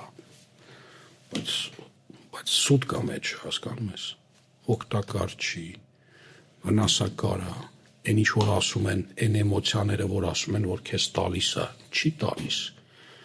հակառակը բրենդը ստեղծված է այնպես, որ ունենա որոշակի կախվածություն, ստիպի, ուզես, ցանկանաս, բայց սուտ կա մեջ։ Բայց при всем при этом эта էմոցիան կա։ Հա, բայց ինքը սուտ է։ Գիտես ինչ, կան բրենդեր, որոնք սուտ չեն։ Այ նշված Lamborghini, Ferrari-ն, որ երբևիցե վարել է, կասի։ Ես վարել եմ, չեմ ունեցել, Lamborghini, Ferrari չեմ ունեցել, բայց վարել եմ։ Սուտ չի, իսկապես այդպես է։ Դու այդ մեքենան, որ նստում ես այդ մեքենայի ղեկին, ոտքը դնում ես, հա, այդ Գազի պետք է։ Իրանց կարելի, այս կոնտեքստը կարելի է։ Դիմիչև հիշեք, զգում ես, կա, սուտ չեն ասում։ Փոխում է մեջ։ Հա, դու հետո այդ էմոցիաներով դու դուրս ես գալի, դու ապրում ես, տպավորվում ես, այդ բրենդը ինչ որ ասում է, ինչ որ ասել է, որ դու ոչ մեկին ապացուցելու բան չունես, որտեվ ինքը դա ասում է, որտեվ ինքը գիտի, որ ստեղ դու վայելում ես, դու ստատուսի չունես, հիմա Lamborghini-ն էլ ստատուս դառել ու ապացուցելու համար է դարձել, որտեվ ինքը շատ հստակ ունի թիրախ ու այդ թիրախի վրա աշխատում, բայց կա սուտ։ Իմիջիայլոց ասեմ, ես ամեն դեպքում այ երբ որ խոսում ենք, հա, վաճառքի մասին ու եթե ես ինչ որ կերպ, չգիտեմ, ինչ որ չափով հաջողել եմ վաճառքի եւ գործարքների մեջ, Ես դա անում եմ, երբևիցե չեմ անում դա սուտի հիման վրա։ Իսկ եթե ես գիտեմ ի սկզբանե, որ այս մարդուն այս գործարքը այդքան լավ չի, այդքան հետաքրքիր չի, ես ամեն դեպքում փորձում եմ ամեն ինչ անեմ, որ ադապտացնեմ գործարքի դրույթները ճիշտ ուղու վրա ու ազնիվ գործարքի վրա, որտեղ շատ ժամանակ, ինչպես դու ես ասում, մարքեթինգի դեպարտամենտն ասում է, գուցե մեզ այդքան պետք չի, չէ պետք է, ասում է պետք չի, ինչի, որովհետև ու բացվածքը տալիս ես, կամ քեզ սա պետք չի, որովհետև տալիս ես, փորձում եմ բերեմ դրան, այսինքն ես ամեն դեպքում փորձում եմ ինքս ինձ հետ մաքսիմալ ազնիվ լինեմ, այդ ինձ օգնում է կյանքում, այդ ինձ օգնում է վաճառքում, ես հանգիստ եմ քնում, որտեղ կապ չունի դու վաճառում ես լուցկի, դե ասենք մի հատ հսկայական գովազդային արշավ իր բյուջեով եւ հնարավորություններով ազնիվ ես լինում։ Ու հարցը գիտես անգամ բարոյականությունը չէ շատ անգամ։ Այսինքն այն փաստը, որ դու վաճառելուց ուզում ես վաճառես մի բան, որը որ օգտակար ալնելու առնողի համար, այստեղ խնդիրը ախր անգամ բարոյականությունը չի։ Բարոյականության ֆակտորը լավ է որ կա, բայց այստեղ նաև տրամաբանություն կա։ Այսինքն եթե դու անգամ որոշեցիր վաճառես այն, ինչը հետո պետք չի լինելու առնողին, երկրորդ գործարքը չի լինելու ու մենք նկատել ենք, որ մոտավորապես ամեն անհաջող մեկ գործարք քեզանից ստանում առնվազն 10-ից 20-30 գործարք։ Որովհետև վատի մասին դժգոհ հաճախորդը կխոսա 20-30 անգամ, լավի մասին շատ քիչ կխոսա, երբ իրանից հարցնեն, բայց վատը խոսալու համար ինքը առիթը կգտնի խոսա դրա մասին։ Ասեն խես ջղայնացած, դա չես պատկերացրի, նոր մի հատ sense բան եղավ, ես դրանց ինչ չեմ ասել։ Ու դա sense կարա ուղղակի սպանի բիզնես։ Հա, մամաձայն։ Այդ բոլոր այն մարդկանց, ովքեր մտածում են, որ կայֆա վաճառքը փակելը չէ, կայֆա վաճառքը փակել են մարդու համար, ով դրանից խերվում է։ Քո հետ հավասար։ Հակառակ դեպքում խնդրեմ կա։ Դե հիմա ամբողջ աշխարհում վաճառքը արդեն փակ cycle, փակ շրջան չեն դիտարկում, այսինքն գերազանց է այն վաճառքը կամ այն կազմակերպությունը, որի վաճառքը միշտ բաց է, այսինքն դու վաճառեցիր ու էլի վաճառեցիր, էլի վաճառեցիր, էլի վաճառեցիր, նույնը գործարքը, հա դու մի բան մի հատ գործարք արեցիր, ու այդ մարդու հետ կամ այդ կազմակերպության հետ էլի ես գործարք անում, էլի ես գործանում, չպետք է գործարքը փակվի, իրա կյանքի cycle պետք է անընդմեջ լինի ու կրում են մենակ այդ բիզնեսները։ Էլի Apple-ի iPhone պատմությունը։ Ինչ այ մոտ iPhone 10, հեսա 11-ն է դուրս գալի։ Առա, այսա 12-ն է դուրս գալի։ AirPods Pro Գործարք չի փակում, ինքը գնում անընդհատ, ինքը իր գործարքը մշտապես այդ կամ այդ ընկերության հետ, այդ կոմունիկացիան, այդ գործարքը ինքը շարունակական կատարում։ Գիտես, այդ պարագայում անգամ գործարքը բացել է ավելի ճիշտ խոսքը։ Փակել է, որտեվ հետո մի հատ AirPods Pro կա, հետո մի հատ iPad կա, հետո MacBook կա, հետո մի հատ S կա։ Բաց գործարքների միշտ այդպես եղել, բայց իհարկե անհաջող кейսեր են եղել, դա բազմաթիվ բրենդեր փակվել են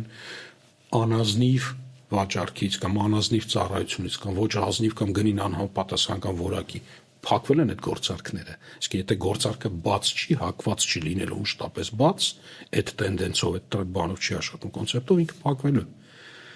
Չեմ սիրում այդ արտահայտությունը գործարք փակել, մենակ մի դեպքում եմ սիրում, երբ որ խոսքը գնում է անշարժ գույքի կամ մի բանի մասին, որ իսկապես պետք է գործարքը փակել, հա։